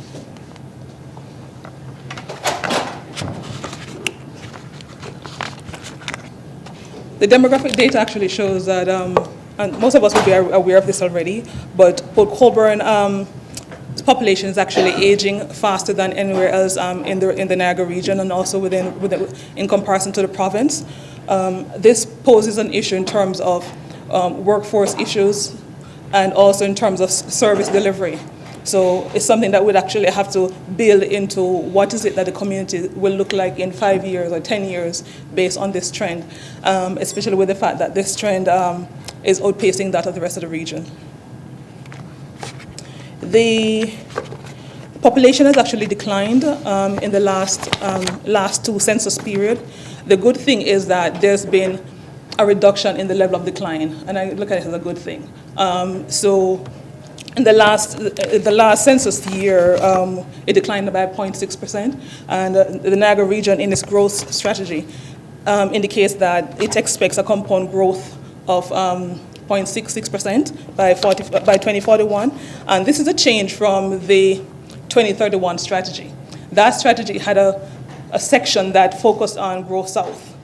They've abandoned that Growth South initiative, basically because they're focusing now on the northern part and market forces. This is a negative thing for the region, for the southern part of Niagara. So I believe that we would have to take things into our hands to ensure that growth does take place in this area and that it does not conform with the 2041 projections. In terms of the labor force, two things I wanted to bring from these slides. The bottom left hand, a question that I've actually seen in some reports, people ask, what type of economy do we have? And the emphasis has been in, what are we? But based on the numbers, we are still an industry-based community. Whether or not what we are is what we want to be is a different conversation. But what we are is, we are heavily industrial-based. Right? One of the things I wanted to bring out as well is the participation rate in Port Colborne. We have a lower participation rate than other areas. That means the population is disengaged. So a large number of people within Port Colborne are not actively involved in the workforce. We've started some conversations with the Niagara Workforce Planning Board, with Port Cares, as well as with the high schools in the area, about developing a working group on workforce development to see how we can actually address some of those issues and move that agenda forward. So it's something that will be coming forward later on. It's not intended to be a committee of council, but more a community-based working group to bring this forward. Another thing that I want we're bringing out here is the skill set within the community. A lot of communities pride themselves as being one with high education levels. That is good and bad, because what we have in Ontario in general is a workforce mismatch. And so you have some communities that have a high level of underemployment. Persons are too qualified for the workforce. And then there is still that gap in terms of industry unable to find the skill set that it desires. In Port Colborne, what we have in the middle is not a bad thing. We have a high emphasis of persons with apprenticeship and college-based education. The intention with the working group that I'm hoping that we'll be able to put forward is how do we move those with no qualification and just high school qualification to that point where they have apprenticeship or college-based. And then the intention is that we can position Port Colborne as being a community that have the skill sets that the workforce needs, and not just one that has PhDs and masters and degrees, but one that have the relevant skill sets. This is basically just quality of place indicators in terms of Port Colborne residents generally are close to work. That's a good thing in terms of selling the community as a quality place to live. We have a high, relatively in comparison to other areas, a high Indigenous and also Francophone population still in Port Colborne. The Francophone population is declining, but it's still strongly, based on that percentage, it's still significant. And the community is designated a Francophone-based community. Mm-hmm. Another element that I wanted to bring out here is the housing trends in Port Colborne. In the 2015, the 2016 census, so based on 2015 year, the cost of housing, the average price of housing was in the 200, it was 230 something. Based on Niagara Realtors Association, that number at the end of last year was 370 something. So we've seen that move. It also means that Port Colborne has actually seen last year the second highest increase in housing value in the region, second only to Welland, which saw a 12% increase. All right, so it's just a synopsis of what's going on in the community. So let's get to some of the activities that we've undertaken.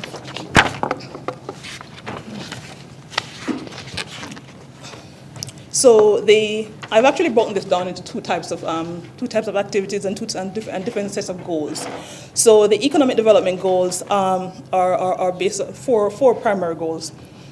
So to grow the population, to grow the tax base, and to grow employment, and also to diversify the economy. It's good to be a manufacturing-based economy, but there's no opportunity for us to actually cushion ourselves from shocks, from economic shocks. So in cases like this, it's necessary to actually find ways in which we can bring other elements in, other sectors in, strengthen those sectors so that the economy can actually is strengthened against those economic shocks. And tourism is one of the approaches that we're taking towards that. And in terms of the tourism goals, so there are basically three primary goals that we're looking at. How do we increase visitation, visitor spending? So not only do we want to increase the number of visitors who are coming here, but we want to ensure that once they do come, they're spending once they're in Port Colborne. And to increase the branding, the image, to increase the recognition of Port Colborne as a visitor destination. So a lot of the initiatives that we have outlined here are based on these primary things. As the CAO mentioned, economic development strategy was approved by council in April last year. And so everything that is being done is based on that strategy. What I've actually done is actually extrapolate what can be done in the short term, because that's a 10-year strategic plan. And so we need to actually have action items, things that we can actually really measure and see within the short term. And that's where we're actually focusing on, all right, within 3 years, what can actually be done.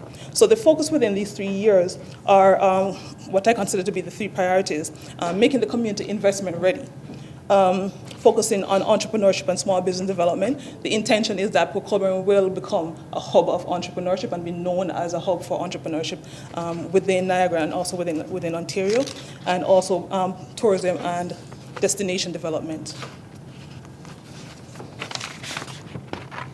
So some of the things that we've been focusing on, land and infrastructure development. So we've been having a number of conversations with the St. Lawrence Sea, where we're doing a lot of joint marketing with them. So we're sharing clients as well, and that relationship is actually working quite well. We're having a number of conversations as well with Hamilton Port Authority. We've recently participated in a study that is being conducted where they've engaged a consultant to look at the feasibility of having a multimodal facility or port within the area. And so we've actually been part of that ongoing study. We are working very closely with Valet to market those properties that they do have. And we've been in a lot of conversation with realtors and with private landowners, connecting them with potential buyers. We had stakeholder consultation around the downtown CIP. This was actually placed on hold because there's absence of funding. So until the funding is identified, it's something that we will revisit at a later date. We've started to, we're now building a land inventory, and this is not just a list, but it also includes all the information that the clients would normally need, servicing around each property, where they are in respect to the land, and also all the mapping related to these. So these are things that we are putting together. So as soon as we're showing a property, or as soon as something comes up, or a private owner indicates that they have a piece of property, I have all this information available. And I have to say thanks to Dan Aquilino, Director of Planning, because he really he has been really instrumental, and he has actually provided me with a lot of hand-holding and guidance, and that has been quite good. I mentioned before the workforce development, so we're having some conversations with Niagara Workforce Planning Board, and something else will be coming forward to council. We're discussing an arrangement, a shared, a collaborative arrangement. A lot of the information that we have on our website is dated 2006 and 2011. So we're in the process now of updating those 2016, or if even then, that's dated. So even the unemployment rate that I mentioned here is 9.5. It should have changed, and it would have because of the fact that the province has been doing quite well in the last 2 years, and this would also be reflected in Port Colborne. So the discussion we're having with them, they're able to purchase a lot of information, and they can actually disaggregate that, and it's easier than us having to try to purchase those at all times. So we're working on developing a relationship where we can actually move certain things forward. So a separate report will be brought forward.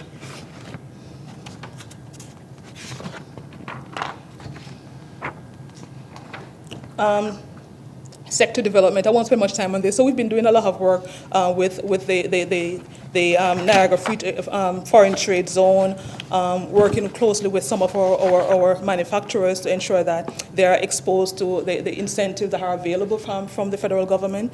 So far, 4 our companies have actually tapped into these and have benefited from these initiatives. Building this relationship with the Industrial Association, we brought them to Port Colborne. Was the first time they were here, and so the intention is to ensure that we strengthen that relationship with them. A lot of emphasis have also been focused on getting Port Colborne known and out there. We've actually been doing some investment attraction work. Reached out to the Ministry of Tourism. They invited us to be part of a session that they organized for pre-selected investors, persons who already indicated that they were wanted to get into either hotel or some form of real estate development. From this, we had three leads that came out of this one, and we're pursuing them. One of them, we've already done a site selection. We've already done a site exercise with them, and they've expressed an interest in purchasing one of the properties. The Ministry of Economic Development has also invited us to another event. This one was in May for an FDI trade show, where they invited a few municipalities. Only about 12 of us were invited to participate, to share the value proposition. And so 2 leads came from this one that we're pursuing. We've also participated in a number of other inbound delegations.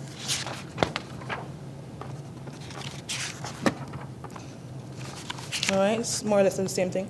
I mentioned promotion and marketing initiatives. So we've actually been focusing a lot on this. Some of these that I'll be mentioning were at no cost to the municipality. For example, the Business in Focus magazine, it was a 4-page spread. This was at no cost to us, and this was very good exposure that the municipality received. The Immigrant Business Expo, this also was intended to attract newcomers to Canada who have the resources and are looking to start a business. This event is something that we're going to be exploring further. We had a number of leads that we've connected to resources in Port Colborne as a result of this one. We attended the franchise show, and from this event, a number of the companies who own franchise and who are looking to expand had reached out to us. And so we'll be having a follow-up event in September, the end of September, where they're bringing the franchisors into Port Colborne and also marketing to potential franchisees. And so this is an event that will be hosted. We have it scheduled for the end of September, early October. So you'll hear more about this.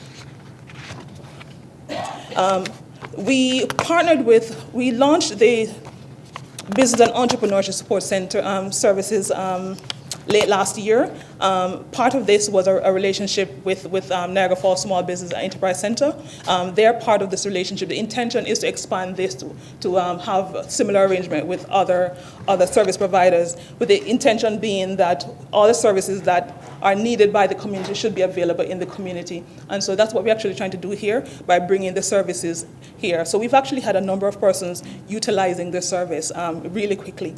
As I mentioned, some of the numbers that we had, and these were numbers as of March, of one-on-one consultation that were held. As some of these were we also had a few that were just based on email communications. But the intention here is that persons come in and they're helped with their business plans. So these are persons who are looking to start a business, and we're helping them to create this business plan and identifying funding to actually implement these plans. Another thing that we're trying to do is ensuring that we do the capacity development, bring the training that the businesses need in Port Colborne. So we've already had 3 of those. We have 2 scheduled in July and a number of more scheduled between September and December. And so the intention, and this, the 3 that we had already, we had more than 21 companies participating in this. And so we'll continue to do this to ensure that we identify what the services are that persons want to learn about, or what areas, and actually bring these services, identify the service providers and bring them into Port Colborne to deliver these workshops. The business visitation program, I had included a report on this in the council package. So this was also launched earlier this year, and since it has been launched, we've had more than 30 companies that have completed this, and we've actually reached out to them already. Some we've actually had the consultations with, and most of these who've completed the visitation program have expressed that they're interested in growing their businesses, and they're also interested in growing their workforce, and those are positive signs. It is a business and retention initiative to ensure that we build that relationship, and we'll continue to work closely with the companies to identify whatever issues that they're facing and address them before it's too late. Youth entrepreneurship is actually one of the things on my heart, just to ensure that the intention is to make Port Colborne known as an entrepreneurship hub. And so we've been working very closely with the schools. We did 7 presentations earlier this year to 250 students. And we intend to do this every year. So we've established this relationship, which we'll continue to nurture. And the workshops will be done the first 5 months of each year. We're also discussing with them other opportunities to collaborate on entrepreneurship. And the intention is to host an event together. So on the tourism side, the marine culture, one other thing, and I won't speak too much of it because there's a separate presentation on this, is in order to enhance marine culture, one of the things that we're focusing on is to explore cruise ships and to grow that industry if wherever possible. I will speak more about that in the next presentation. We're also looking at the possibility of developing an incubator in Port Colborne, and so we've started some conversations already with the Niagara region as well as the Food and Wine Institute at Niagara College about the possibility. We've actually done a tour of a possible facility, and we're looking at that as something that we can explore further. So we'll continue to do some research on this.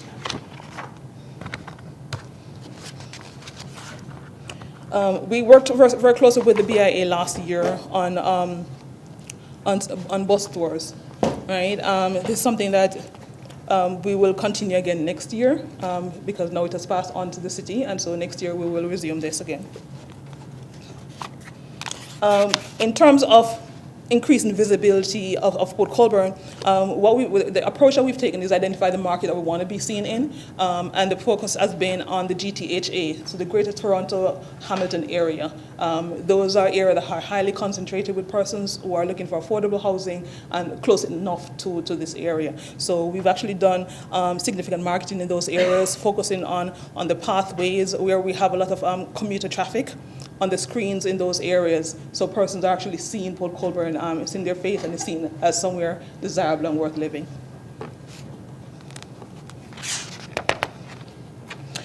This diagram is from the planning division, and it's based on the development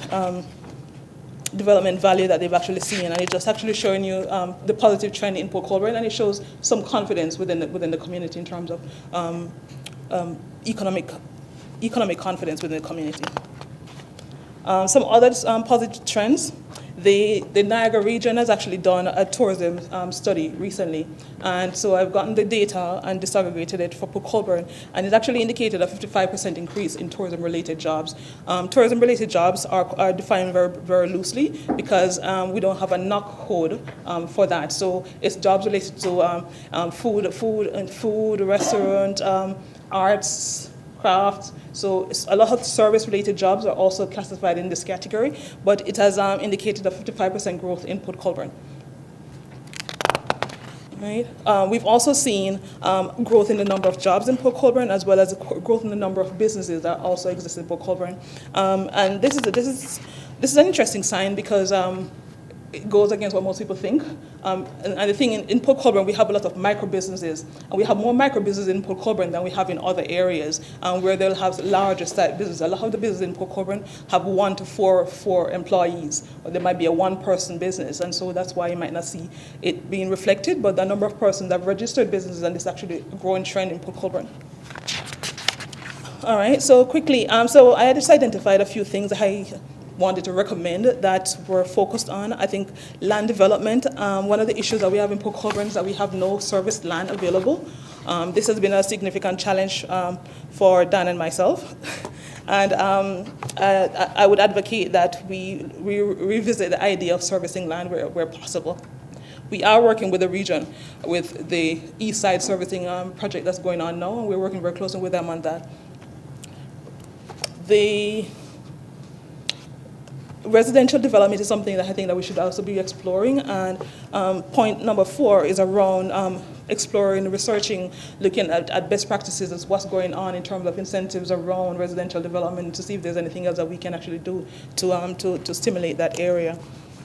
In terms of number 6, I wanted to bring this one out. I think it's important that we do a greening exercise, a community beautification project, and make it become something that's citywide and owned by all departments, not just a Parks and Rec thing, but also an engineering thing, economic development, and it becomes one of the pillars to move things forward in Port Colborne, as if we are intending to go towards a tourism, to grow the tourism sector. All right, so that's more or less the important things for this one. Okay, councilors. Councilor Bruno. Thank you, Worship. Thank you, Jillian, for an excellent report. I just got to thinking, listening to your report, there's a lot of valuable data, and you never know who would like to participate in seeing that data. And so for starters, I'm wondering if this report and your next report can be circulated to the Economic Development Commission, because they may not watch a council meeting. They might have something more important to do tonight. And so I'm just wondering if this could start going out, your public documents, we do all that research for, because that in the hands of somebody who's either a business member in this community, the chamber, the Economic Development Corporation, something in there might twig somebody to explore deeper, call your office, refer something. So from a point of view of profile and communication, can you circulate this to Chamber, Economic Development? And I would encourage you to, as many things as you can that's coming out of your office that can be public, if it could go to a small database, particularly EDAC, I think it may create some legs where we don't even comprehend right now. Through you, Mr. Mayor. We have shared this with the Economic Development Committee, but I will share it as well with the Chamber of Commerce. We've been working very closely with the Chamber with promotion of the workshops and seminars that we are hosting, and the intention is to work closely with them in terms of some other partnerships. So this is something that we'll be happy to share with the BIAs as well as the Chamber, yes. On a regular basis? On a regular basis, yes. Great, thank you. And Councilor, it is also available on the city's website for anybody that wants to access it. Okay. Any further questions? Councilor Wells. Through you, your worship, to Julian. Julian, I didn't see much of a mention of agricultural business or opportunities in there. Was that included in the business section? It wasn't. It was included in general, but I received the data. I requested the data from the Niagara region for the agricultural sector. So I'm actually analyzing that data, and so I could happily put something together for you on that. What we've been doing is developing sector-based profiles. So I've actually done the sector-based profile. So we have. This is a generic one. It's more like a community profile, but more on an investment specific. This particular one is tourism. And so the intention is that once I'm able to finish going through those data, then I'll also do the same thing for agriculture. Councillor? Just another follow-up question on that, through your worship. With regards to you looked at everything, a very comprehensive presentation that you made, which is very good. One question that came up with me is there sometimes is a conflict between tourism and industrial development. And I was just wondering if you're addressing that in any fashion or form through location of the various industries, locations of the tourism opportunities. So I was just wondering if you could address that. Through you, Mr. Mayor. So there can be, and so it's something that we're actually looking into. That's why one of the recommendations in the other report is that we actually do an analysis in terms of the best location for the any cruising activity that we're proposing to ensure that it does not conflict with the industrial activity, and also that it better sells, it's best positioned to sell the community. So the intention is that we'll have that analysis done. We're also recommending that we do a study, a tourism development study that would actually look at how do we build the product, and how do we do that considering the fact that still we are an industrial-based community, we intend to continue to be so, but there are opportunities where there is synergies and we can actually build on them, because within Port Colborne we have an active marine that's industry-based, and it's something that we can actually see as something we can sell, and not necessarily that it has to be tourism or industry, but there's an opportunity for them to complement each other. Councillor? Thank you. Any other questions? Seeing none. Gary, you move this. We have it seconded by Councillor Bodnar. All those in favor? Thank you. Councillor Bruno, item 3. Did you read that already? Okay, item 3. Chief Administrative Officer's Economic Development Division Report 21987, subject cruise ship tourism designation. for the Destination. position. Yep, thank you. Seconder for that? Councillor Beauregard. Julian. Thanks, Mayor. Before I move into the presentation, the intention is that this is a preliminary action plan. It's based on preliminary information. We intend to do some consultation, which I'll speak to, and this will also inform where we're going or we move forward, as well as the fact that one of the recommendations is that we do a study, which will also influence a number of things that we're proposing.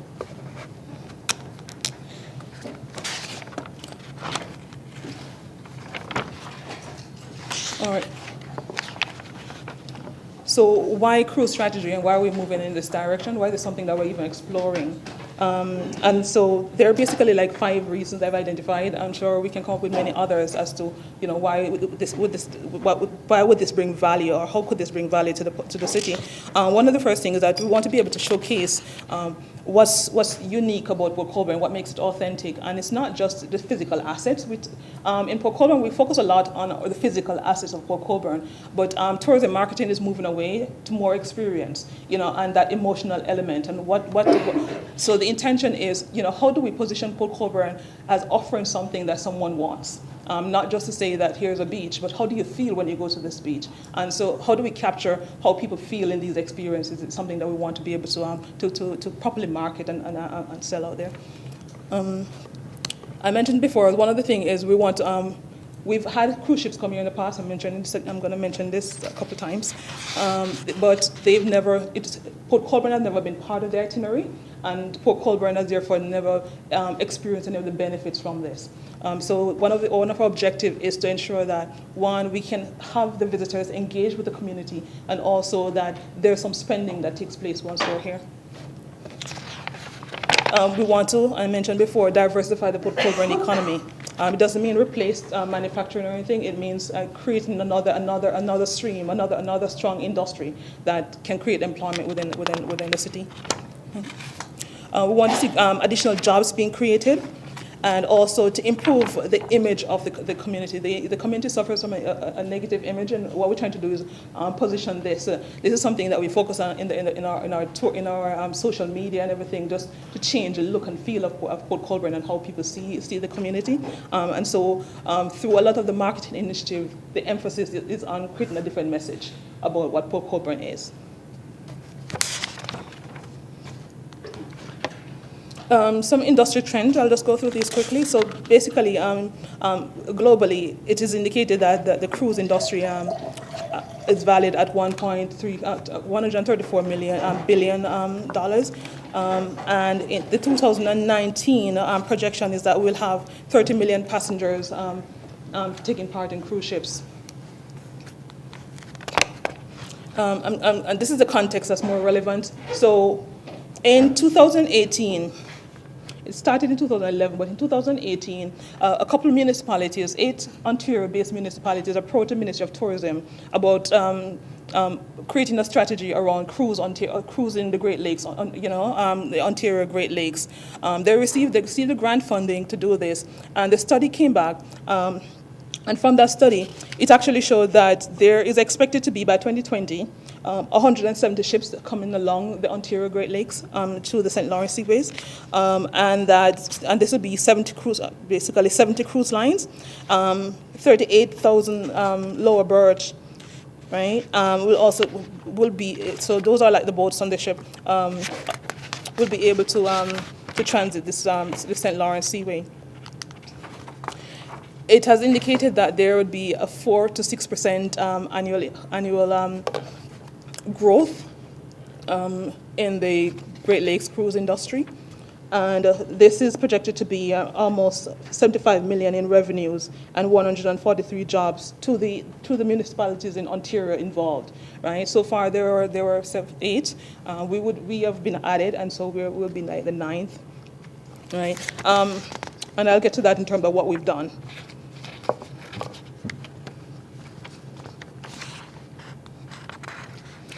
The approach that we're taking is it's a few things. The target market is the cruise lines as well as the travel agents.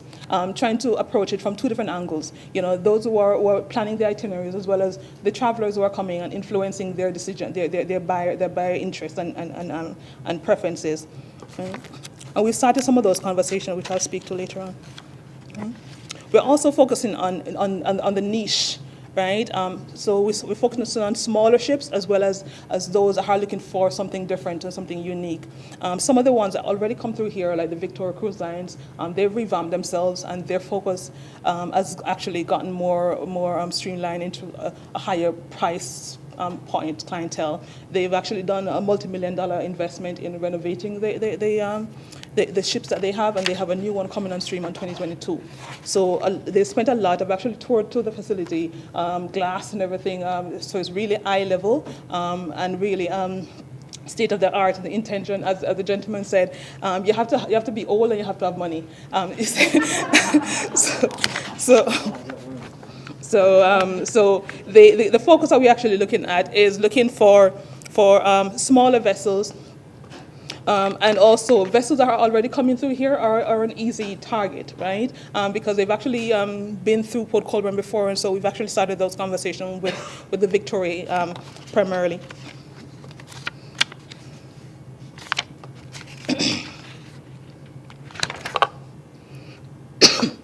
Sorry. So in terms of the itinerary, so a number of studies research. So we've actually started some conversation, and we have a few cruise ships that already have Port Colborne built now into the itinerary. This is partially because we participated in a number of initiatives, which I'll speak to, and in April, there was a cruise ship trade event in Miami. We are included in the magazines. This as well wasn't at no cost to the municipality. So there's an entire spread on Port Colborne here. And also at the cruise event in Miami, they promoted the few municipalities that are involved, with Port Colborne being one. So it was marketing to these ship operators that these are the locations that you'd actually want to see, and these are the things that they have to offer. So this was a good initiative. So we have a number of vessels that have already indicated that they've added Port Colborne to their itineraries. All right, so what are the strengths? We are in Niagara region. So one of the good things is that we're in a location that is easy to sell.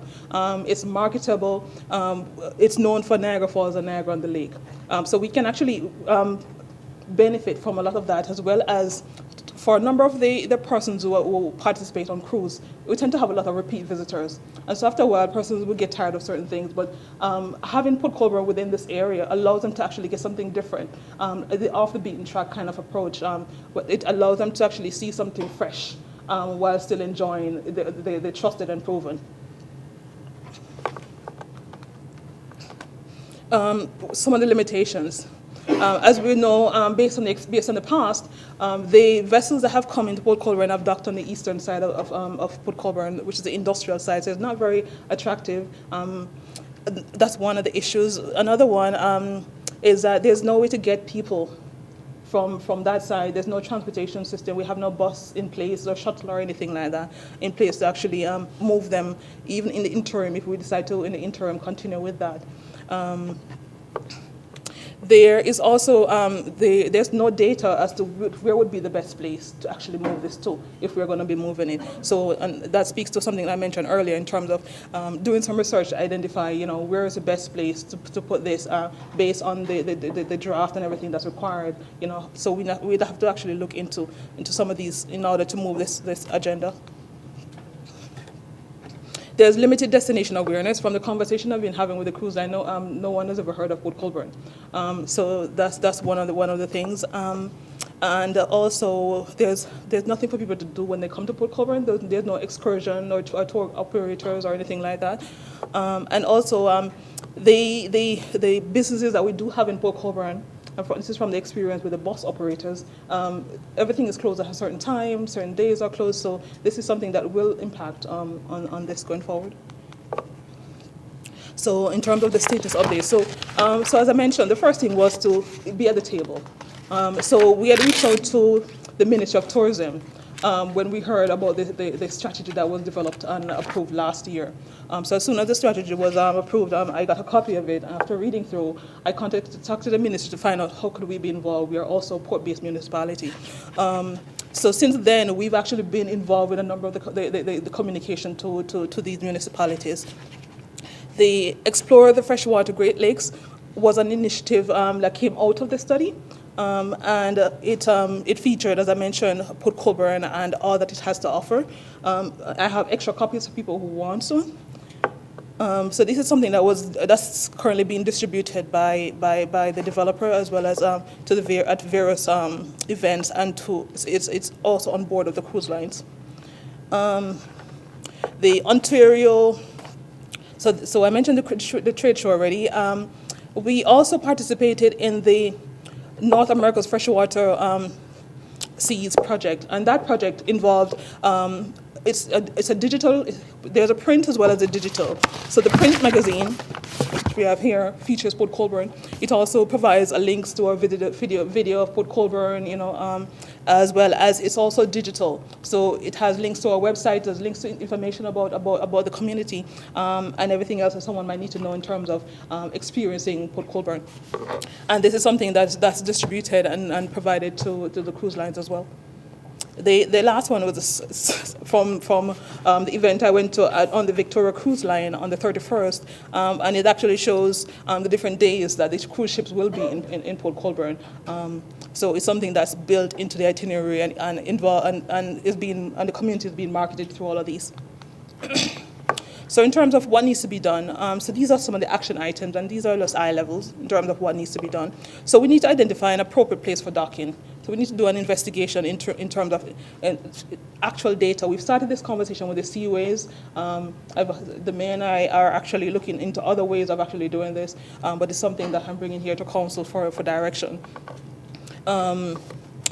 We will also need to have an appropriate area for greeting the guests, something maybe a parquet or something like that could also be used when not being used for this particular purpose. A dual purpose area would serve the community well. And the last point I have here was that the current location, which is Snyder Docks, has all the regulatory requirements, meets all the regulatory requirements. So whatever it is that we propose to do must also fulfill all these requirements as well, which is quite stringent.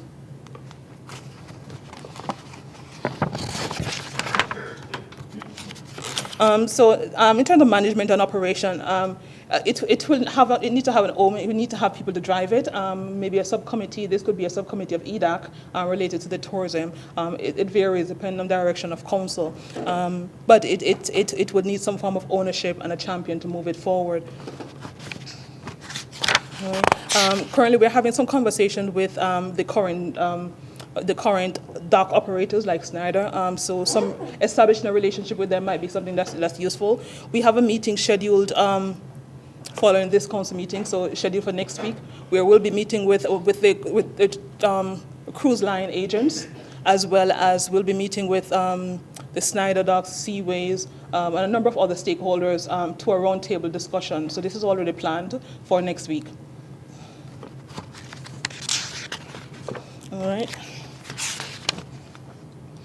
In terms of marketing, so we're going to need to act. So one of the things I'm actually proposing, as I mentioned before, is a strategy and action plan to be developed. Right? We need to create a destination identity and engage the stakeholders. So I've spoken with the Ministry of Tourism, And we are now planning some stakeholder consultation sessions. It's supposed to be strategic planning session, more like a visioning exercise to work with these stakeholders, get them involved early so that they are involved in the conversation, not just on cruise ship, but on the direction of tourism in Port Colborne and what needs to be done. So this is something that we are working on right now in terms of what will they be able to deliver on, what facilitator role will they play, and so this is something that you'll hear more about. So in terms of the marketing and communication, again, we'll have to do some familiarization tours, bring in some of these companies, these lines into Port Colborne to show them some of the things that we have to offer. Once again, we're working on strong visuals, so we're working on updating our website, making sure that it's relevant and refreshed, and having something that persons who are looking at the community, that's the first place they go. So a lot of work needs to be done in that area. We're also looking at, we'll be doing some campaigns around to build more marketing collateral. So there'll be a photo and video contest, as well as we'll be commissioning some of these as well to actually get more resources that we could use to actually sell the community.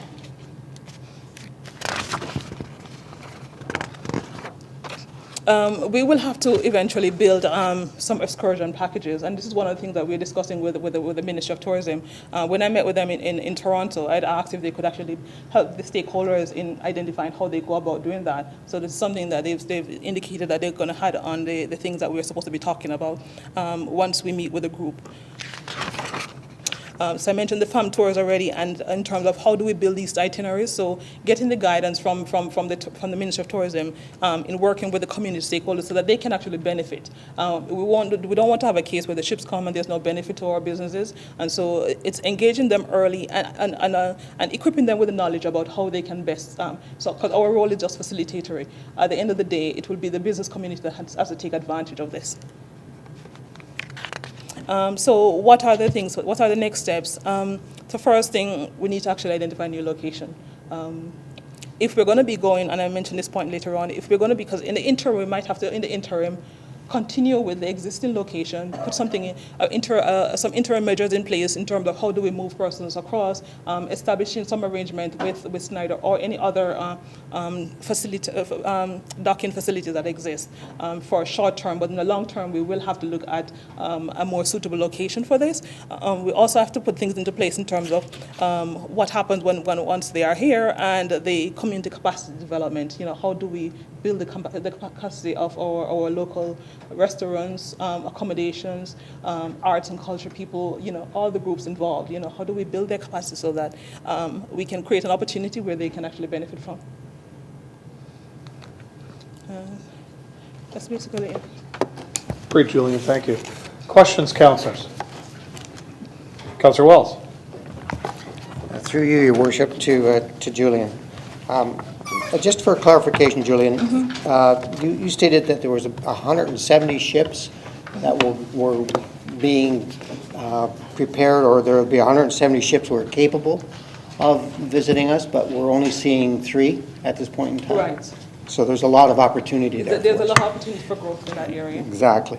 The other comment that I picked up in what you presented, or perception I had, was that of being us as a vessel bus stop.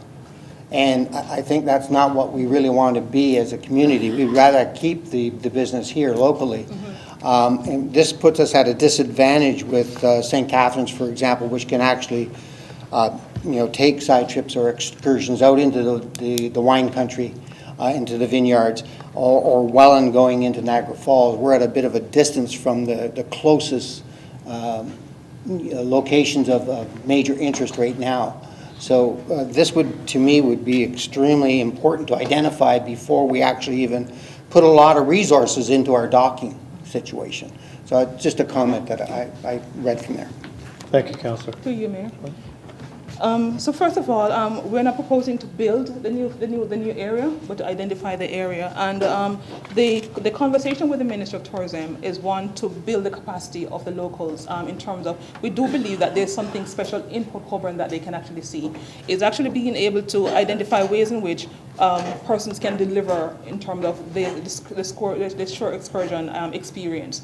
So identifying ways in which we can actually build these products. So there are a few persons that have experiences that are around in Port Colborne But I believe that there's an opportunity here. I had a conversation with the shore excursion person for Victory, right? And so she has indicated that we're actually speaking now about speaking more to the person who does the development of this. So we are having that conversation about building that capacity in Port Colborne. And this is a long-term planning, right? This is what we're talking about here, about 3 years. 3 years is a short term, right? And most of the time, a lot of the efforts, apart from those who've actually seen before and already had planned and now build it into their itinerary, because the intention, the fact now that they're building it into the itinerary, but a lot of those that we're marketing to are planning for down the line. The meeting that we're having next week, the gentleman, that cruise line is planning 2021, 2022. So it's down the line, and so the intention is that within this time period, it's how do we build the capacity within Port Colborne to be able to deliver on these services. We're not expecting to build the area right now, but we expect that we would have done the research in terms of where we're going to put this once we build this interest. Councillor. Okay. Councillor Demery. Thank you, Mr. Mayor. Through you, Jillian, I just would like to thank you for the work that you put forward in these reports tonight. I have not seen in the 9 years that I've been here, I have not seen reports with this level of information in them and with this much work that's gone through. So I really do appreciate having this. I find it really helpful, so thank you. Thank you, Councillor. Thank you, Councillor. And Julian has been working very hard with both Scott and I on these initiatives, specifically with docking in Port Colborne. With regards to docks 18A and B, and then the foot of Sugarloaf and West, we think we have a position there that can work quite well with the smaller ships that we're looking to target, because those are the people that go and they're not coming here to gamble, they're not coming here to go to the wineries, but they're bicyclers, they're hikers, they're beach goers, they may be divers. They're very niche at what they want, what they're looking for in certain communities. So we think we can tackle that first as we move forward in getting Dock 18A and B usable again. But the foot of West Street, or foot of Sugarloaf and West, is a perfect example. If anybody's been by there lately, it's a nice green field. So part of that is owned by the Seaway, part of that is owned by the Niagara region. So I'm in conversation with both the region. We've already had conversations with the Seaway with regards to working with them, and they're very open to this, in creating a port stop at that location. So it would probably be more of a pop-up, because obviously in the wintertime we're not going to need it, but we can use that area for other things. So we are working with upper tier level and the Seaway as we speak with moving forward with this. The depth there, we believe, is deep enough to take most vessels, but maybe not all. However, they could move south, but once that dock is repaired, then we could start moving those bigger ships here. And it's funny because I ran into an engineer who sat beside me at a seminar on last week in Sheboygan, and I got talking to him about this issue we have. And he said, we've done that before. This is simple. And he draws it on a piece of paper and says, you know, this can be pretty easy. He'll come here for free. They actually have an office in Oakville and Michigan, as well as in the Midwest. I don't think it was Wisconsin, but they were in the Midwest. They'll come down, walk through it with us, and give us ideas on how to move forward to help the Seaway get this property back in order. Because, you know, it's leased by a local business, but they can't do much with it because you can't tie up ships there. So you can't be unloading. We got a rail line right next door. So for them to grow their business, for us to grow our cruising business, we need 18A and B completed for that. So again, it's not an overnight issue, but we are moving forward and working as hard as possible for this. So great, Julian. Any other questions to Julian? Seeing none. Again, thank you. All right. Perfect. Thank you. So with item 3, councillors, all those in favor? All those opposed? That's carried. Item 4, Councillor Bruno. Thank you, Worship. Community and Economic Development Department Parks and Recreation Division Report 2019-72. Subject proposed new event 2019 Maui Jim Canal Days Walleye Tournament. Seconder for that? Councillor Bodnar. Councillor? Thank you, Worship. With respect to this one-day tournament during the Canal Days weekend, and appreciate staff getting that investment down and a new tournament started in Port Colborne. I can understand why the proponent may want to use that weekend. Apparently there is a opening in the schedule, and that's appropriate to that. I want to get this thing started. I think that's a low cost to get something started. I'm still very hesitant about piling on events in a weekend that's already jam-packed with events, and boaters, fishermen that come here, I think certainly might have a hard time staying somewhere in town. And I want to leverage those dollars to start filling shoulder seasons. And so perhaps with working with us, they'll be enticed to perhaps move weekends, or if it's another one there, we can leverage that off to get some more business that fills some other weekends for our hospitality industry, restaurants, etc. I'm just wondering if this particular promoter is dead set on it having to be this weekend every year, or did you find them to be open to other suggestions? Ashley? Thank you, and through you, Mr. Mayor, the conversation so far with the proponent and the manager of Parks and Recreation, if I miss anything, please feel free to jump in. Our indication is that initial conversations with the proponent indicate to us that he does have a preference for this weekend. There is a gap on the schedule, so it feels like there's an opportunity to fill that niche. We did have conversations with emergency services and various other agencies with regard to logistics. We don't have concerns at this time with regard to accommodating the event or capacity, what have you. And in fact, I'll mention at this point in time as well that our intention at this point, unlike last year, is to leave the boat launch ramp open in order to accommodate this event, as well as other boaters that will be enjoying the marina, with a close taking place probably around 4 to 5 o'clock during the evening. But we can certainly work with the proponent after this year. Same with moving the Canal Days concert series to H.H. Knoll Park. You get 1 year of learning, I'll say, and then afterwards there's a period of time where staff will go back and reevaluate. And certainly if there are challenges with capacity or accommodating logistics, we can certainly work with the proponent with regard to other available weekends. But at this point in time, all indications are that we'll be able to accommodate this addition to the festival quite adequately. Great, thank you, great work. Thank you, Mr. Mayor. Thank you.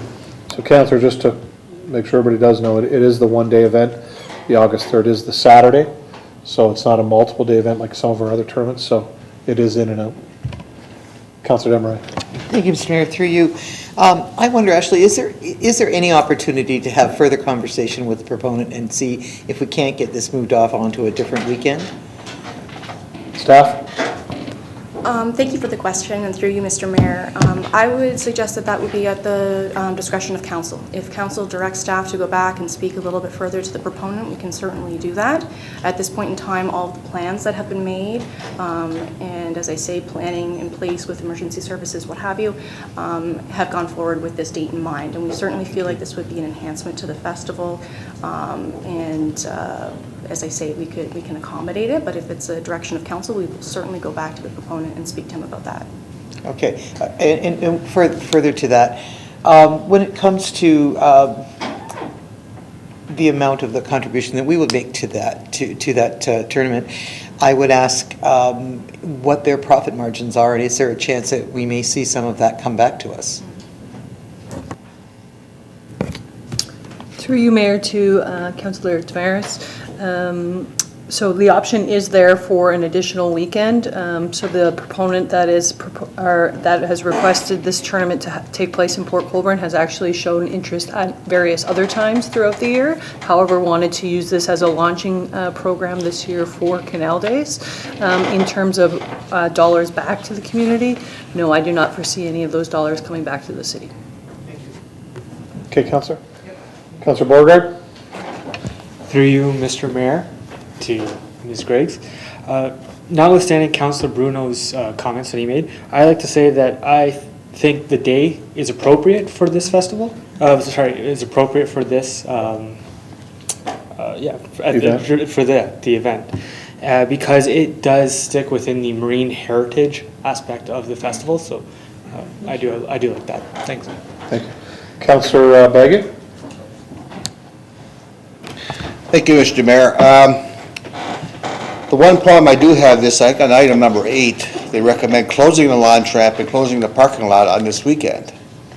So it's a little bit of, yes, it's open, and no, it's not open. I don't know which one to believe, but all I'm saying is, last year when we shut that lawn trap down during canal days, everybody got a lot of flack. Talk to your marina manager, talk to your area tracker. People were driving 30, 40 miles to come here for fishing on a holiday weekend, and they find out they can't even fish. I know we put signs at the lawn trap a week or two ahead of time, but I really would like to see that lawn trap and parking lot left open, even if there's a limited number of boaters that can keep their trailers there, 20, 30, 40, and I'll even volunteer to help with the traffic on that weekend, you know, in order to help the locals and the transients coming down for a day of fishing. So you have one volunteer. I'm writing Luke right now, Tom. Okay, staff? Thank you, Councillor Bagu. Yes, the intention at this point in time, we've learned from last year. We are prepared to accommodate having the ramp open this year. Your point to the report and what it speaks to, actually, I meant to bring this up during the staff items, and I apologize for not doing so, but I'm very happy to report that staff applied for the Celebrate Ontario grant and were successful in an application. So that's going to go towards a number of festival enhancements, but as a result of that, you're going to see a subsequent report come to council that will speak to some of the improvements and enhancements that will be coming forward as a result of the funding that we received from the Celebrate Ontario grant. So while the Canal Days report it's comprehensive and provides the road closures, what have you, for the event as we know it now, there will be some additional road closures and things that will be coming forward to council in the upcoming weeks, which will address the items that you've brought up, Councillor Bagu. Councillor? Okay, thank you. Any further questions? Councillor Clayle? Thank you. Through you, Mr. Mayor, to Ashley. Actually, that's why I had number 8 on for the exact same reason. Mark and I think alike. We're going to bring that. This is the busiest weekend that we have of the whole year. We want that boat, the ramp open, and the big thing is the locals avoid it usually, and it is tourists and people coming for the weekend, coming for Canal Day specifically to use the lake, and to shut that boat ramp down is a big, I feel, mistake. And I was even going to suggest, getting involved and volunteering to help that weekend if I have to. My husband and other things. The other thing was that I even thought perhaps they could. Is there a way that we could just have a one-way in beside the hospital and maybe just allocate that to just the boats and as a launch place only, and not allow it to avoid that parking issue with having the parking lot and that. I just thought we need to look at it and do something differently, hopefully. And if you guys are in agreement, then number 8 could actually come off, because that's exactly what I was going to speak to. Go ahead. Through you, Mayor, to all of council, staff is currently working with the marina manager as well as communication and events to prepare for these very questions. So you will see a thorough communication plan to all current marina users as well as potential ones moving forward. Okay, Councillor? Perfect. Okay, any further questions? All those in favor? That's carried. Thank you. Item 5, Councillor Emery. Thank you, Mr. Mayor. Community and Economic Development Department, Parks and Recreation Division Report 2019-90, subject proposed pilot project at Dickle Beach, osmosis-style onboard water recreation programming and rental services. Thank you, Councillor. Seconder for that? Councillor Beauregard. Councillor Emery. Thank you, Mr. Mayor. I had just wanted to make some comments on this. This is really encouraging. I know several young people were actually, I'm surprised to hear how many young people read our package. Because I actually got calls from them saying how exciting this is. So this is really a step in the right direction for Nickel Beach and for the city to take something like this on. So I wanted to encourage all of council to, if they're doubtful at all, read it again, think about this, because it's a great thing. So that's all I wanted to say. Thank you, Councillor. Any other questions? Councillor Wells. Through you, your worship, to Ashley. Will the beach be closed during inclement weather periods? I know in the past, sometimes it gets closed. And sometimes the surfers prefer the inclement weather? Yeah. Staff? Thank you. Through you, Mr. Mayor. Yes, during very significant weather events, for sure. Unfortunately, it means that we would have to close the beach, but we certainly are aware that those kinds of conditions are favored by certain user groups, I guess you could say.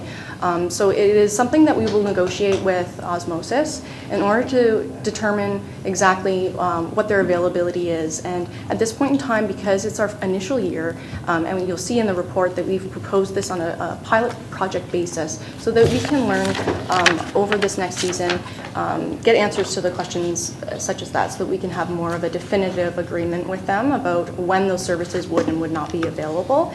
But yes, during inclement weather, serious, yes, it would have to be closed. Yeah. Councillor? Thank you. I'll tell you, Sheboygan has a huge surfing industry, and these guys almost go all year long. And they have they showed us pictures of them in their big beards. In the winter, these guys grow their wetsuits and all the ice when they come off the lake. It is amazing how big it is. And I know we have one here. Fort Erie has one. We have one here at the end of Pleasant Beach that's huge. So, freshwater surfing is huge. Councillor? Through you, Mr. Mayor, to Ms. Gregg as well. How often has Nickel Beach been closed in, let's say, last summer because of, was it E. coli, I believe? Like, is it still happening? Is that often or not? Staff? Through you, Mr. Mayor. Unfortunately, Councillor Beauregard, I don't have the information available to me at this moment, but what I certainly can do, and I'd be happy to do, is to find out from last season and report that to you and the rest of council. Yeah, that would be great. My only concern, the only reason why I bring it up is just, I just want to make sure that we wouldn't be impacted in any way between them potentially losing revenue if the beach were to be closed and us having any kind of litigation or any issues regarding that. That's all. If I may, Mr. Mayor. Yes. I should have also said it's not a common occurrence. In fact, the manager just indicated to me less than 5 times is what we believe. So we'll determine for sure, but it's not a common occurrence at all. So. Staff, just for some of the councillors' updates, do we normally actually close the beach, or is it just posted where you can still go in, but it's a warning not to swim? Correct? That's correct, Mr. Mayor. So although the beach is closed from our perspective, public access is still available to the waterfront like many other areas in the city. So yes, it wouldn't be staffed, but you could still absolutely go to the beach and surf if you would want to. Okay. Just want to confirm that. Any further questions? Yes, Councillor. Just to pick up on Council Beauregard's concern about the beach being closed, I think I read in here where the proponents are going to work with the city and only be there when the city staff is there. They know there could be closures and inclement weather and that, so I think they're already aware of that. And just to the Mayor's point about surfing, Wildwood Beach Club, Wildwood Surf Club, the oldest surf club in Canada. So is right here. Thanks. Cool. Thank you, Councillor. Any further questions? All those in favor? Opposed? That's carried. Item 8, Councillor Claylough.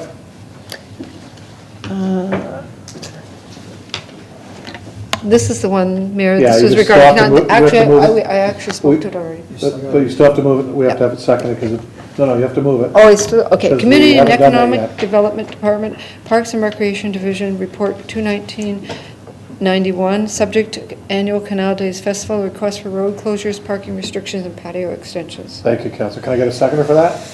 Counselor Danch? Knowing you don't have any questions, that's fine. Anybody, does anybody else have any questions? Mark beat me to it. Thank you. Okay. No questions? All those in favor? That'll be carried.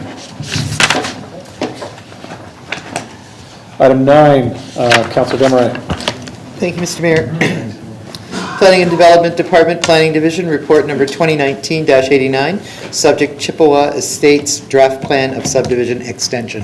Thank you, Counselor. Can I get a seconder? Counselor Beauregard. Counselor Desmarais. Thank you again, Mr. Mayor. In looking at this, I didn't see any indication that the neighboring residents had been notified about this extension being requested, and they have approached me asking why they weren't notified.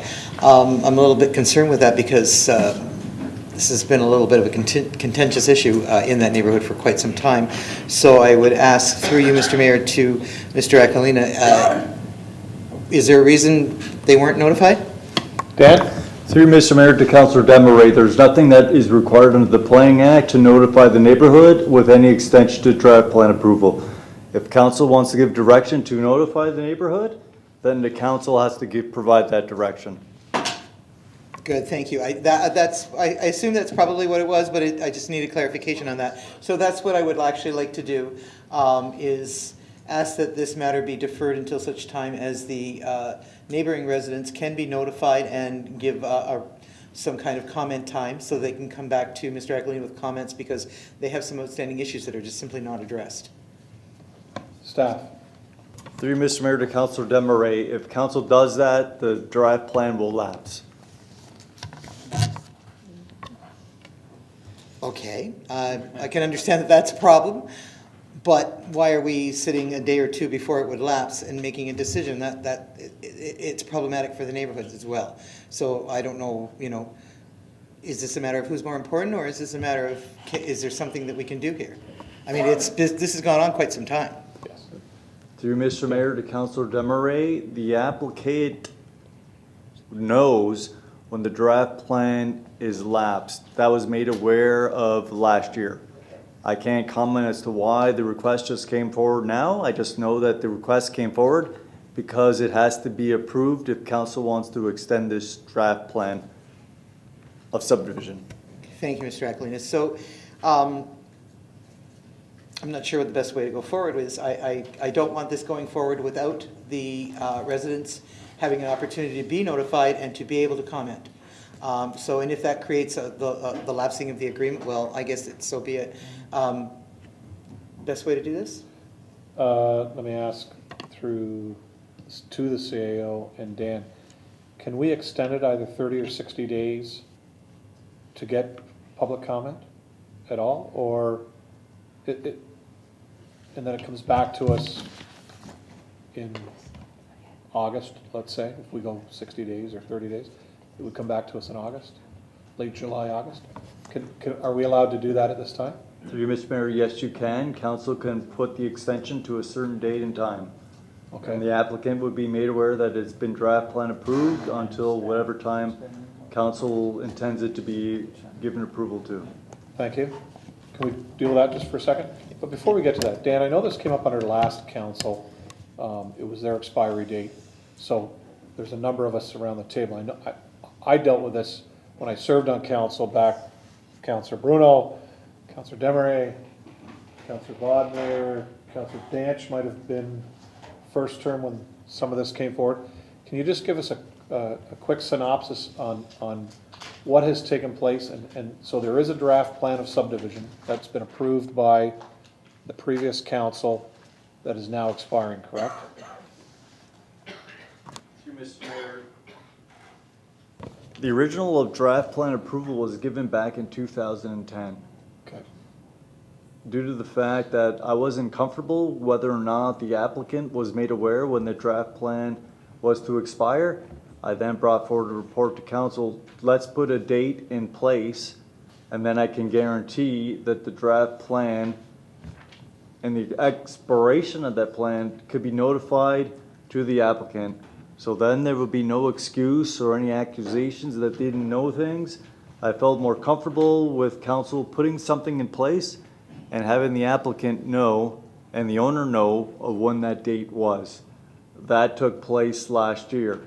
It was then granted, no, it was given approval for 2 years. Staff had recommended only a year approval. Council then said, no, let's go 2 years. And that's what council did.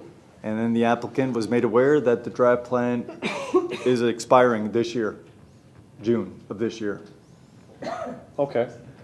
So, but as far as what the proponent has to complete, are there a number of issues that must be completed before he can go forward with this? Mr. Mayor, there are several issues, several conditions of draft plan approval that were put in place. I can tell council the biggest hurdle with this development is the use and ownership of Hubbard Drive. It is not a municipal road. It's privately owned. And then you have access issues that have to be put in place. And then there's actually putting in services within that road allowance. I know the applicant is aware of that, and he is proposing something different to use Hubbard Drive only for access, but to put the services outside of Hubbard Drive on land to the east or north, depending on which way you're facing. And those are things that the applicant, through his consultant, are looking to put in place through the red line revision that is going to come forward. Hasn't been received yet, but they're aware of the changes that are necessary. And so once the red line is proposed, that would be something that would be coming back to council for approval. So it will be coming back to us because of those issues, whether you say yay or nay to them, they're all gonna come back to us once he's fulfilled, once he has fulfilled the conditions that we've asked for, correct? Yeah, I believe, Mr. Mayor, the red line revision request will come prior to any of the conditions being met on the draft plan. Okay, so that'll come first? Yes. Okay. Councilor. So we're still left with a group of residents that have the right to make comment. Correct. And should be notified, and even though it isn't a requirement, I do understand that. But sometimes, you know, like I say, it's not a requirement to rain, but it does rain. So these are things that we need to do. It just makes common sense. So I would again ask that if it's a time extension that is required, then fine. Otherwise, just defeat the motion. One way or another, it's okay with me. But no matter what, those residents need to have that commenting period. So Councilor, I mean, Dan, would 60 days be enough? So you're asking for neighbors to get questions into staff that could be answered? Yes. Okay. Would 60 days be enough, or would you like longer? Mr. Mayor, 60 days would be fine. I just curious to know what the comments could be, because council has already approved this draft plan of subdivision. So are the comments going to be coming forward to then have council reconsider the draft plan approval? I guess that would be the answer, or the questions that would need to receive to give council with any sort of indication about what you as a council would want to do. Okay. To the CAO, with regards to reconsideration, how would that work? Sorry. On this particular file. So in order to, so this is, I don't know if reconsideration is the most appropriate course of action. It seems to me that Councillor Desmarais wants a chance for the public to come out and comment. And I think in terms of outcome, how to get to that part of the process, I don't know if this is maybe too strong of a tool. I defer to the directors is to vote against this, but that's sending the developer all the way back to the start of a process, and there might be planning reasons or environmental reasons or you know, conservation, floodplain, and so on reasons that the developer might never be able to get to this stage again. So you're actually taking a development off the books if we vote down the approval. So this is a process that has already been approved by council once with public comment. Public meetings were held at the time, and council of the day decided to approve the draft plan. And so what's happened is a number of times the applicant has not proceeded with development under the draft plan. Stop me when I'm wrong. Is not proceeded with development under the approved plan council has granted extensions up until that time. So to effectively allow comment, I think that's what the director is saying in my own words, to effectively allow the public to comment now is to reopen the approval, is to unapprove what's already been approved and allow a new decision to come forward. So, I mean, when we have a developer come forward, we have so many studies that are required, you know, species at risk, traffic, environmental, EIS, environmental impact. And this person has already gone through all of that and the public commenting process. So we're effectively sending them back to square one if we have a public meeting. So we're reopening a closed planning process. Dan? Mr. Mayor, as I mentioned, if council does not grant the draft plan of subdivision, this draft plan is then lapsed. Then a new application with all of the fees and any updated studies would have to be submitted for any reconsideration. Again, it would involve the public under the Planning Act to be notified of any application before council. Yeah. Yeah, I've got that. Thanks, Counselor. Counselor Bodnar. Thank you, Mr. Mayor. I'm not for turning this down. If I was a developer, I'd be looking for a lot of compensation for everything I've put into this, knowing that it was approved and I'm moving ahead, be it slowly or with hurdles. But I gotta think that we'd be liable for something of just now changing our mind on something that was passed by a council. Maybe I'm wrong, but I'd certainly be looking for some kind of compensation on that. Maybe staff could give us an idea on that one. Okay, Dan? Yep, through Mr. Mayor to Councilor Bodnar, council has the right to not extend any draft plan of subdivision. That is the requirement of the Planning Act. That's why council puts timeframes of draft plan of subdivision and all the conditions are in place. So if the council does turn this down, anyone could challenge anything that council does legally, but I don't believe there would be grounds to stand on if that was to happen. Okay, Counselor. Counselor Beauregard? This is just a comment, through you, Mr. Mayor, to everyone. I have a hard time making a decision that could cause the developer to go all the way back to square one without them having really any ability to comment to us. I would like to hear more from them, in particular to this issue and how it could be harmful to them. So, thank you, Counselor. I think, through your worship, to Councillor Bodnar's point, and I guess in part to Councillor Beauregard's point, I think the city has an issue, an historic issue, let's say, previous councils with granting these approvals carte blanche. Every time they're asked for it, we grant the extension. And I think if council wants to take a harder line, because I think what council wants to see is shovels hit ground on development. And these approvals are allowing people to bank land beyond the initial approval. I think there's a hand in the back of the gallery. So if council wants to take a harder line, I don't think it's the day before one expires. I think it's maybe something that needs to be conveyed out to the development community through the planning department as applications come in, as new applications come in, and as requests for extension to come in, is to say, hey, council's not willing to extend this more than X number of times or more than X number of years. But to center out a particular developer as the first case of that is going to be difficult, I think, to defend based on a past practice of allowing these many, many times over the course of 10 years or more. Okay, Counselor. Counselor. Thank you, Mr. Mayor. For me, it comes down to this. This development has been on the books for more than 8 years. And it's been back for extensions.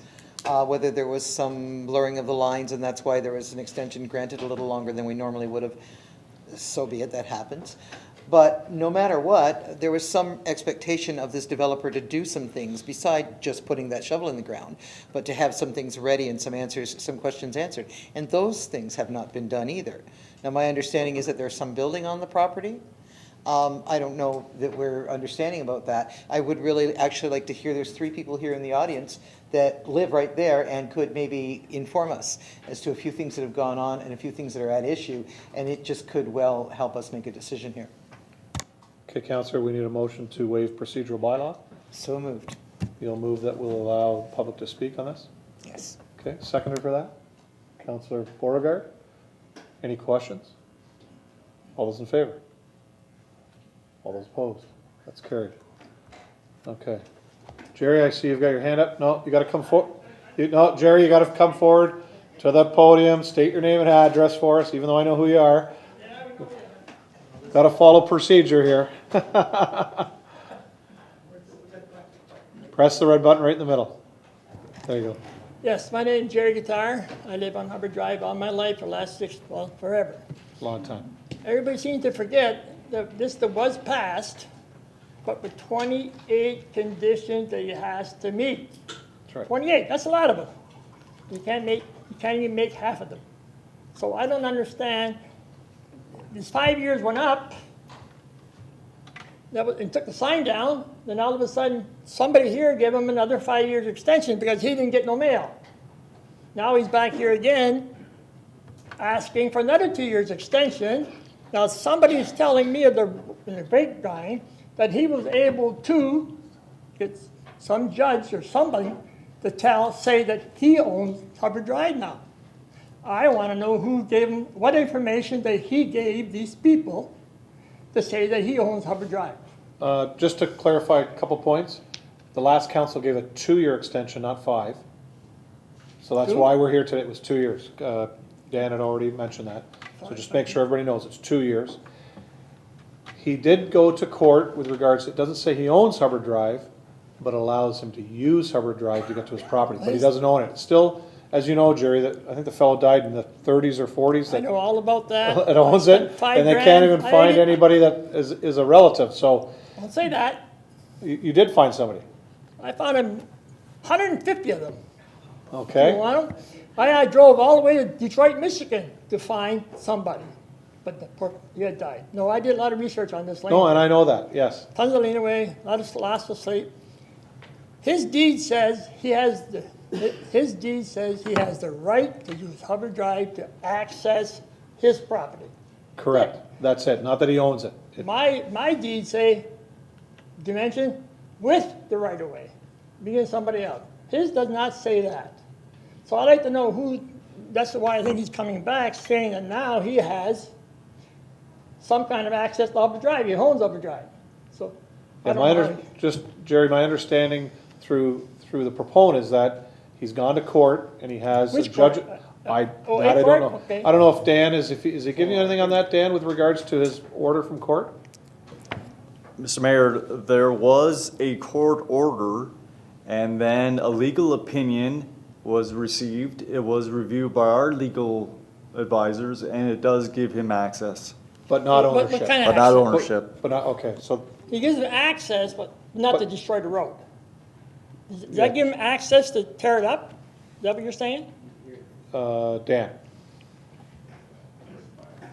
Mr. Mayor, as I mentioned, as part of the red line revision, the use of Hubbard Drive would only be for access. Driving access. Driving access. The servicing would not occur within that road allowance. Okay. It would be off this property onto private land that is owned by the owner. Okay. So it's just driving or walking or same access like you use, Jerry. Same one that I have been maintaining forever. Correct. Okay. So I just wanted to make sure you people Yeah. understood that there was 28 conditions that he has to meet, Correct. Which which is, he can't which meet. once he does that and it Well, once makes I- Dan okay with it, then he can go forward. But if he doesn't do them, he can't move forward. Correct, Dan? Correct, Dan? Correct, Mr. Mayor. The draft plan conditions are in place. The applicant has to meet those conditions before the expiration of the draft plan. Once all the conditions are in place, it will then go back to council for final plan approval. Okay.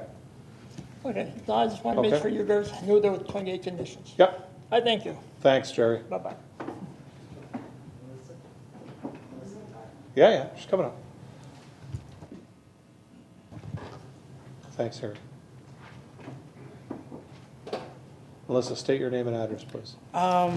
It's Melissa Bigford Lofquist, 173 Chippewa Road. A couple of my questions and concerns is, you're saying it was a 2-year extension, but according to the report number that was given tonight, that the draft approval was lapsing date of July 12, 2014 was put in place. And because of the unsure if the lapsing date, it was then extended to June 11, 2019, which is a 5-year extension. Yes? No? You said it was only a 2-year. Dan? Through Mr. Mayor, the actual report that went to council 2 years ago was the one that recommended the 2-year approval. Extension. Correct. But it's not what it says in the report that was given tonight.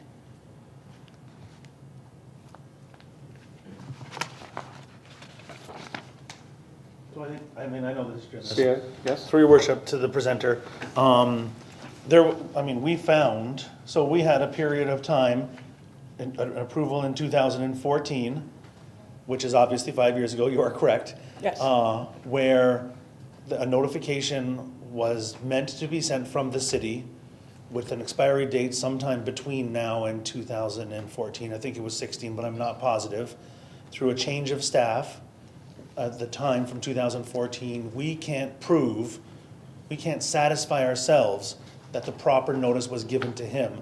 So that was corrected by giving a 2-year extension, which is the one that council's dealing with today. So it may have happened. It may have actually ended up in his hands, the developer's hands, but we can't prove that it did. And for that reason, we thought that we had a legal onus on us to extend it to tomorrow's date. The applicant came, and that was approved by council in, I think, 16 or 17, probably 2 years ago. Was probably this time of year in 2017. And that's why it's before council. You are 100% correct. 5 years is the amount of time, but that is due to a clerical oversight in the planning department with a person who no longer works here. Okay. So then with them not knowing, under the Planning and Development Department, I have statements. There was an application for consent under the minor variance. What happened in 2014 of March started, which was around the time of that renewal. And they applied for a variance. And the report stated that the engineering division had concern with the width of easement, known as Part 3 and 4. So he only got access to build the house, which was what Part A, where the road was, the road allowance, was where they built a house now. The Planning Department Engineering Division said there was not enough access for the municipal easement. There is no room there, even with Hubbard Drive, because it's not a true municipal road, it's a private drive. Correct. Now you have a private homeowner. I understand everything got approved, but there has been changes along the way through variance that we all came to as being notified as property owners. It has come back to council. I only found this, which to me bothers me, is the sense that they're asking for extension, which we thought had lapsed because we didn't know it kept going. And they're asking for things that have then been said, they can't build back there because you put a house here, there's not enough room for water and sewer. You cannot have water or sewing in a private property that goes to a subdivision, because if the water and sewer breaks on the private property, who's liable? So we were told they can't build back there once they built the house. When we came in, the date started in March, it went all the way to June of 2014, where it got approved, but only one of the recommendations got approved because of these issues. Now it's back here for another extension, but under these dates, they couldn't build anymore. So I don't understand, A, why it's going to get extended for building when they revised it. They're saying they didn't even notify, yet they were in variance talking about this whole development a month before their expiration date. Originally from the 5 year, they knew there because when they were sitting here, and you keep extending it. I understand the city wants subdivisions and development, but it's that open ticket of they then put a house on it, which then they knew they weren't allowed to build on Part 3 and Part 5 and Part 6. So I'm confused in the sense of we keep letting them do what they want, yet they said, okay, we want to build the house, so then we can't do the development, and now we're extending the development. Dan? Through Mr. Mayor, the question regarding the easement for servicing was not approved by the Committee of Adjustment, which was then appealed to the OMB at the time. So the last conversation with the OMB, it's still open.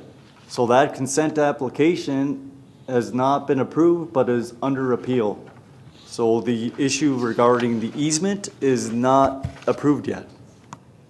So in essence, we would have to wait until that comes back in order for him to fulfill one of those conditions that are on the draft, correct?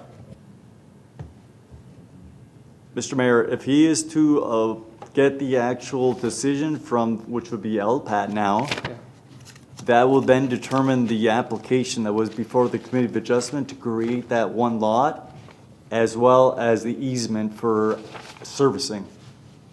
So I am aware that the applicant and owner are also aware of that. That decision has not been made. And the fact that the red line revision is going to address the fact of servicing through that easement, which the hope is to have LPAT or the OMB grant approval for that. If they don't, well, then that draft plan of subdivision, the red line, can't go forward. So it would die anyways? Yes. Okay. So in essence, no matter what we do here, we still have to wait for LPAT and their decision with regards to the easement, correct? I mean, that'll still go, I'm sure he'll try to still go forward with that, no? Correct. Yeah. The other thing I wondered, there's a change in owners in the documents. Is that something that is easily done? All my original documentation has the son and one person as representation. Now it's it goes from Jason now that Frank is the owner. So from Jason, there's a lot of different things in all the documents I have that now today it's owner is Frank, but in all the previous stuff and the original planning document that went through and was approved was for Jason. Does that matter? Dan? Mr. Mayor, a draft plan of subdivision is not bound by who the applicant is. It's what the land is developed for. So whether it's owned by Frank Evangelista or if it's owned by Queen Elizabeth, the draft plan approval is tied to that land. Okay. Okay. And I guess my other thing is it's been 10 years and it's just, as owners, we thought everything was dealt with and it's a continuous, and as you stated, we're not allowed to be notified of the changes, yet we have the effects of the changes. And yet we were there in all the beginning, and yet he can do changes and make a red line. That will affect us, but we don't get notification. I just think it's unfair. Thanks, Melissa. Okay. Counselor? Well, from what I'm hearing, there's not really much point in granting an extension for now, some sort of an extension to allow comments, because if the comments will go nowhere and have no effect, there's not much point in doing that. So I'm simply just not in favor of moving forward with this. Okay, thank you, Counselor. Any other questions? Okay, seeing none, I'll call for the vote. All those in favor?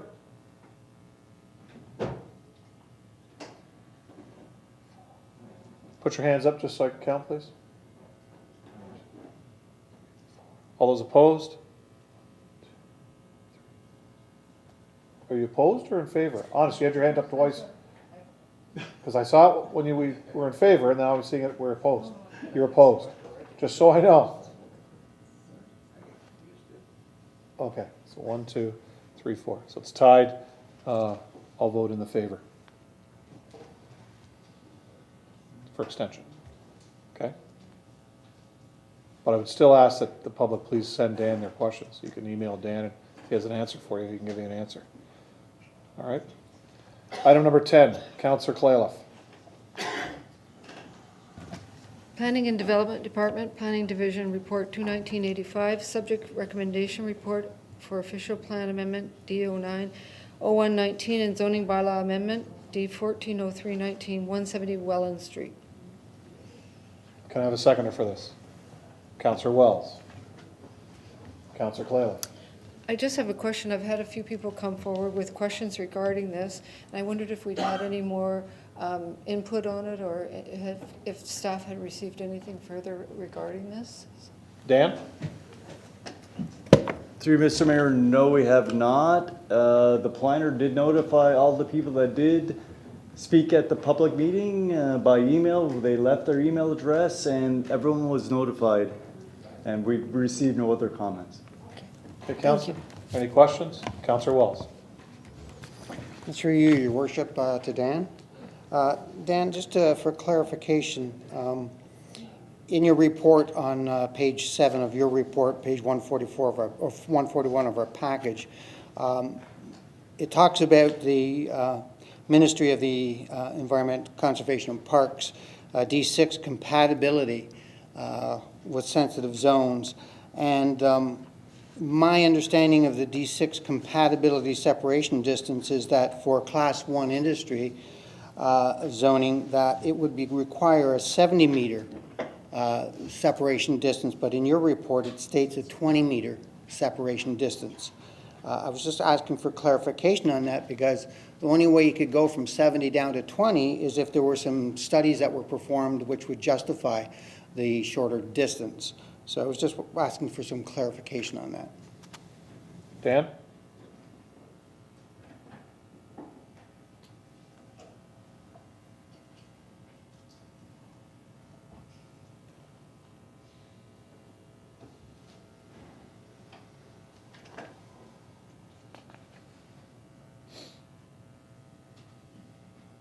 You, Mr. Mayor, to Councilor Wells, I see that the planner said the suggestion is a 20-meter separation from a Class 1 industry, which are the Class 1 industries that the light industrial zoning approves. And by allowing that 20 meters, the recommendation was to have the 9-foot fence built for outside storage on the property. Just for clarification, Your Worship, this is the actual act. This is the instrument of guidance. And the ministry has identified through case studies and past experience the following the following potential influence areas are Class 1, 70 meters.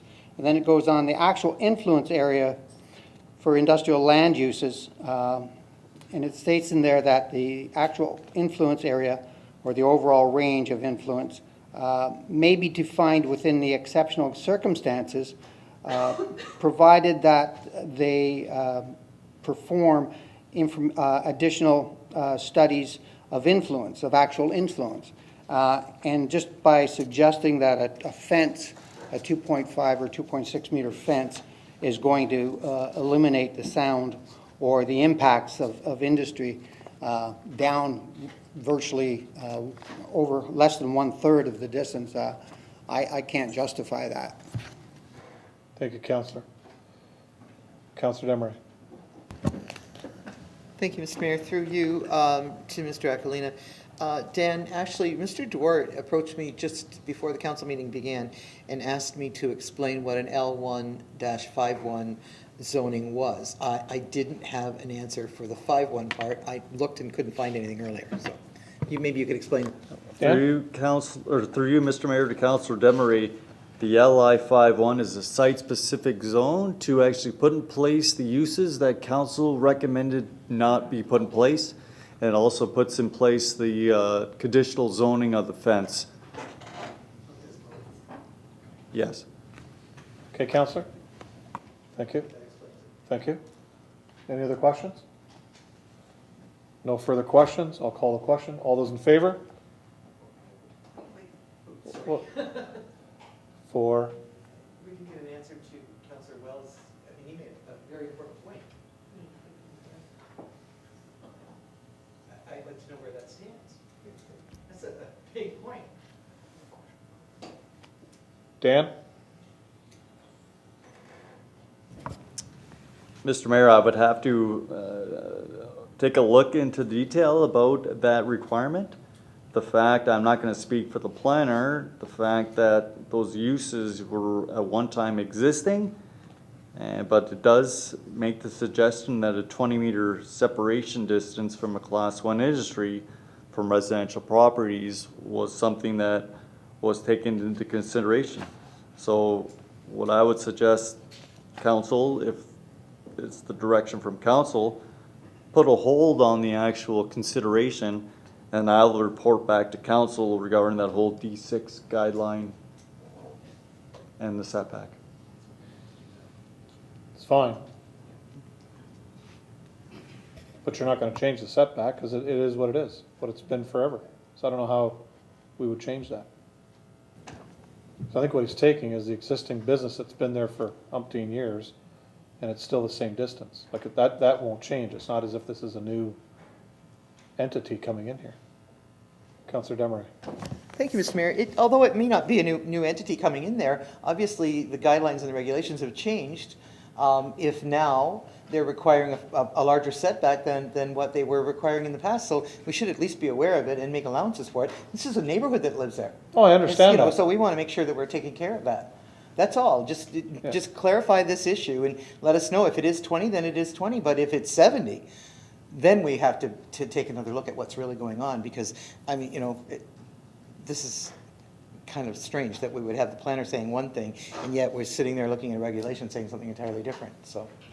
Thank you, Councillor. Councillor Wells. Just a comment on that, Your Mayor. With regards to this, the D6 applies to basic zoning land uses. Now that this property has been rezoned as parkland, it now creates a conflict with the D6. So that's the issue. It's parkland, which that setback is acceptable unless we're going to rezone it. If we rezone it, then we're going to have to either go for a comprehensive study to change the Planning Act and the regional plan, and it just complicates everything. Dan, an answer to that, or you're looking at us to defer this? Through you, Mr. Mayor, as I mentioned before, let me have a look at the actual guideline, because it is a guideline, and I'll take a look at that and report back to council with my recommendation. Okay, so I've got Councillor Clayliff and Councillor Wells that moved it. So now we're having staff ask us for a deferral. Is that fine with the two of you, that we defer this? Is our next meeting fine, Dan? Yes, Mr. Mayor. Okay, so we're deferring this to our next council meeting. There's no debate or questions, but there is questions on time, or I think that's basically it, questions on time. So it's not that time. We know who, we know when. Okay, so we know why and when. All those in favor of that? That's carried.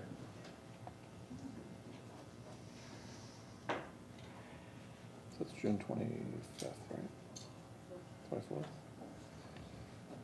Okay. Item 11, Councillor Demeray. Thank you, Mr. Mayor. Planning and Development Department Planning Division Report 2019-88, subject recommendation report on removing 124 West Street from the Municipal Registry of Heritage Properties. Thank you, Councillor. Seconder for that. Councillor Beauregard, Councillor Demeray. Thank you, Mr. Mayor. Just a quick question, more just a point of clarification here. Now, obviously, I just want to make certain that this is not a currently designated property and that it's just simply a property that exists on the registry that was created, I think, back in the 80s or something. Dan? Correct? Through Mr. Mayor to Councilor Demery, that is absolutely correct. It's not a designated property under the Heritage Act. It's on the municipal registry, and you're absolutely right. It was done, my understanding, it was done by students back in the 80s. Okay, But thank you. it was something that council did approve because the Ontario Heritage Act requires us to do that registry for future consideration. I don't even know how in the 80s it was applicable. The old Colonial Hotel was certainly different than what it was originally intended, that building. There was a lot changed in there, but yeah, so, I mean, it doesn't look anything like it did when the Colonial, so they've done a lot of changes both in and out, so. Thanks, Councillor. Any other questions? Councillor Beauregard? Through you, Mr. Mayor, to Mr. Aquilina. Would this property supposed to go to the Heritage Advisory Committee at all? Because I don't recall it going there.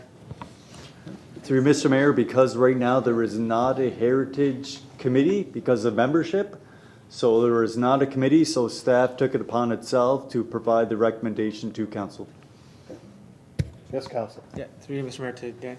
I believe I spoke with Evan about this, as well as it's supposed to be a subcommittee of the museum, and it's ad hoc. So this would be one of those cases where this subcommittee should have been brought up because there actually is an issue that concerns them.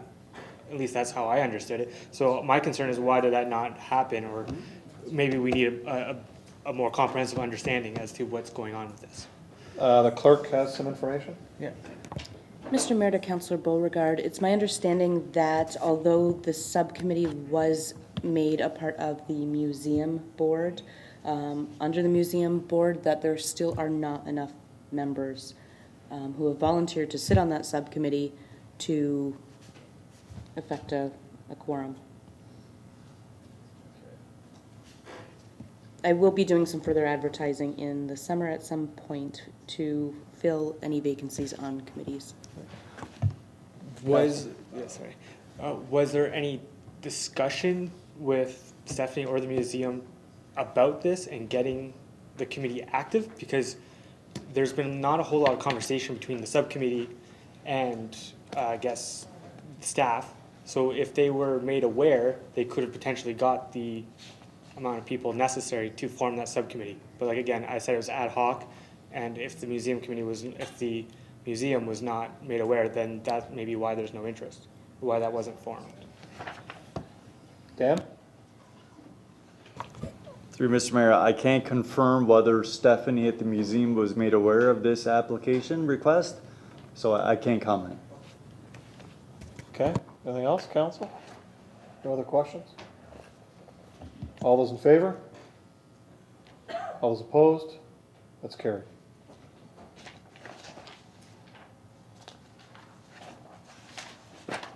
And that's it. Right, Madam Clerk? You don't see any more? Okay, thank you, councilors. Any notices of motion, councilors? Move to adjourn, Councilor Danch, Councilor Beauregard, all those in favor? That's carried. We now move into our council meeting.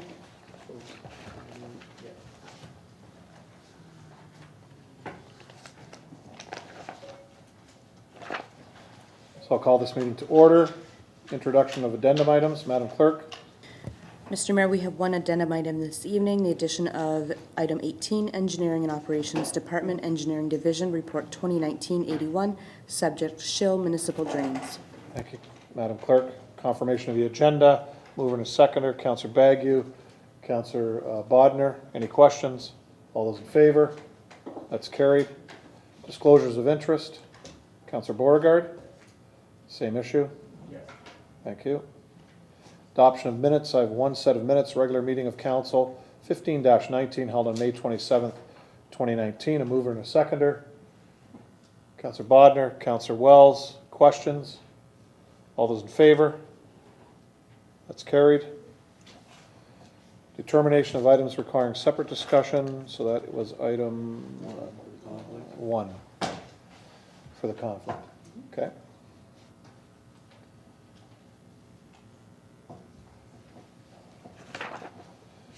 Any other items? All those items not requiring separate discussion, a mover and a seconder. Councilor Wells, Councilor Bagu. Any questions? All those in favor? That's carried. So can I get a mover and a seconder for item 1? Councilor Wells, Councilor Desmarais.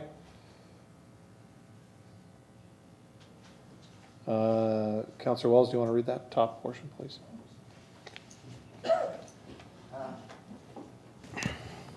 Motion by Councillor Bodner, request outside professional assistance in the site alteration permit requested by Port Coquitlam Quarries. Thank you, Councillor. And the amendment that was friendly amendment comes forward, obviously, from committee. Any questions? All those in favor? That's carried. That was for Councillor Beauregard's conflict. There are no proclamations. I have 2 sets of boards, committees, and commissions, minutes of the Senior Advisory Council meeting of April 18th, 2019, the minutes of the Port Coquitlam Historical Marine Museum Board of Management meeting of May 22nd, 2019. Can I have a mover and a seconder? Councilor Beauregard, Councilor Danch, any questions? All those in favor? That's carried. Consideration of bylaws, Madam Clerk.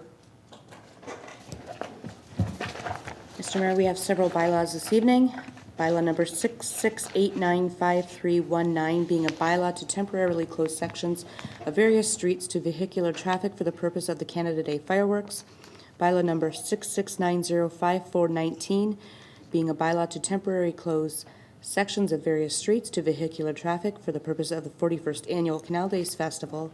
Bylaw number 66915519 being a bylaw to amend bylaw 5884318 being a bylaw to approve a draft plan of subdivision extension known as Chippewa Estates. Bylaw number 66925619 being a bylaw to adopt amendment number 6 to the official plan for the city of Port Colborne. Bylaw number 66935719 being a bylaw to authorize entering into a contract with Circle P Paving regarding the tender 2013-09 annual asphalt patching contract, revision to contract extension report 2019-22. And bylaw number 66945819 being a bylaw to adopt, ratify, and confirm the proceedings of the Council of the Corporation of the City of Port Colborne at its regular meeting of June 10th, 2019. And Mr. Mayor, I forgot to mention that the bylaws needed to be renumbered because item number 10 was deferred. Thank you. So they will be renumbered.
That's fine.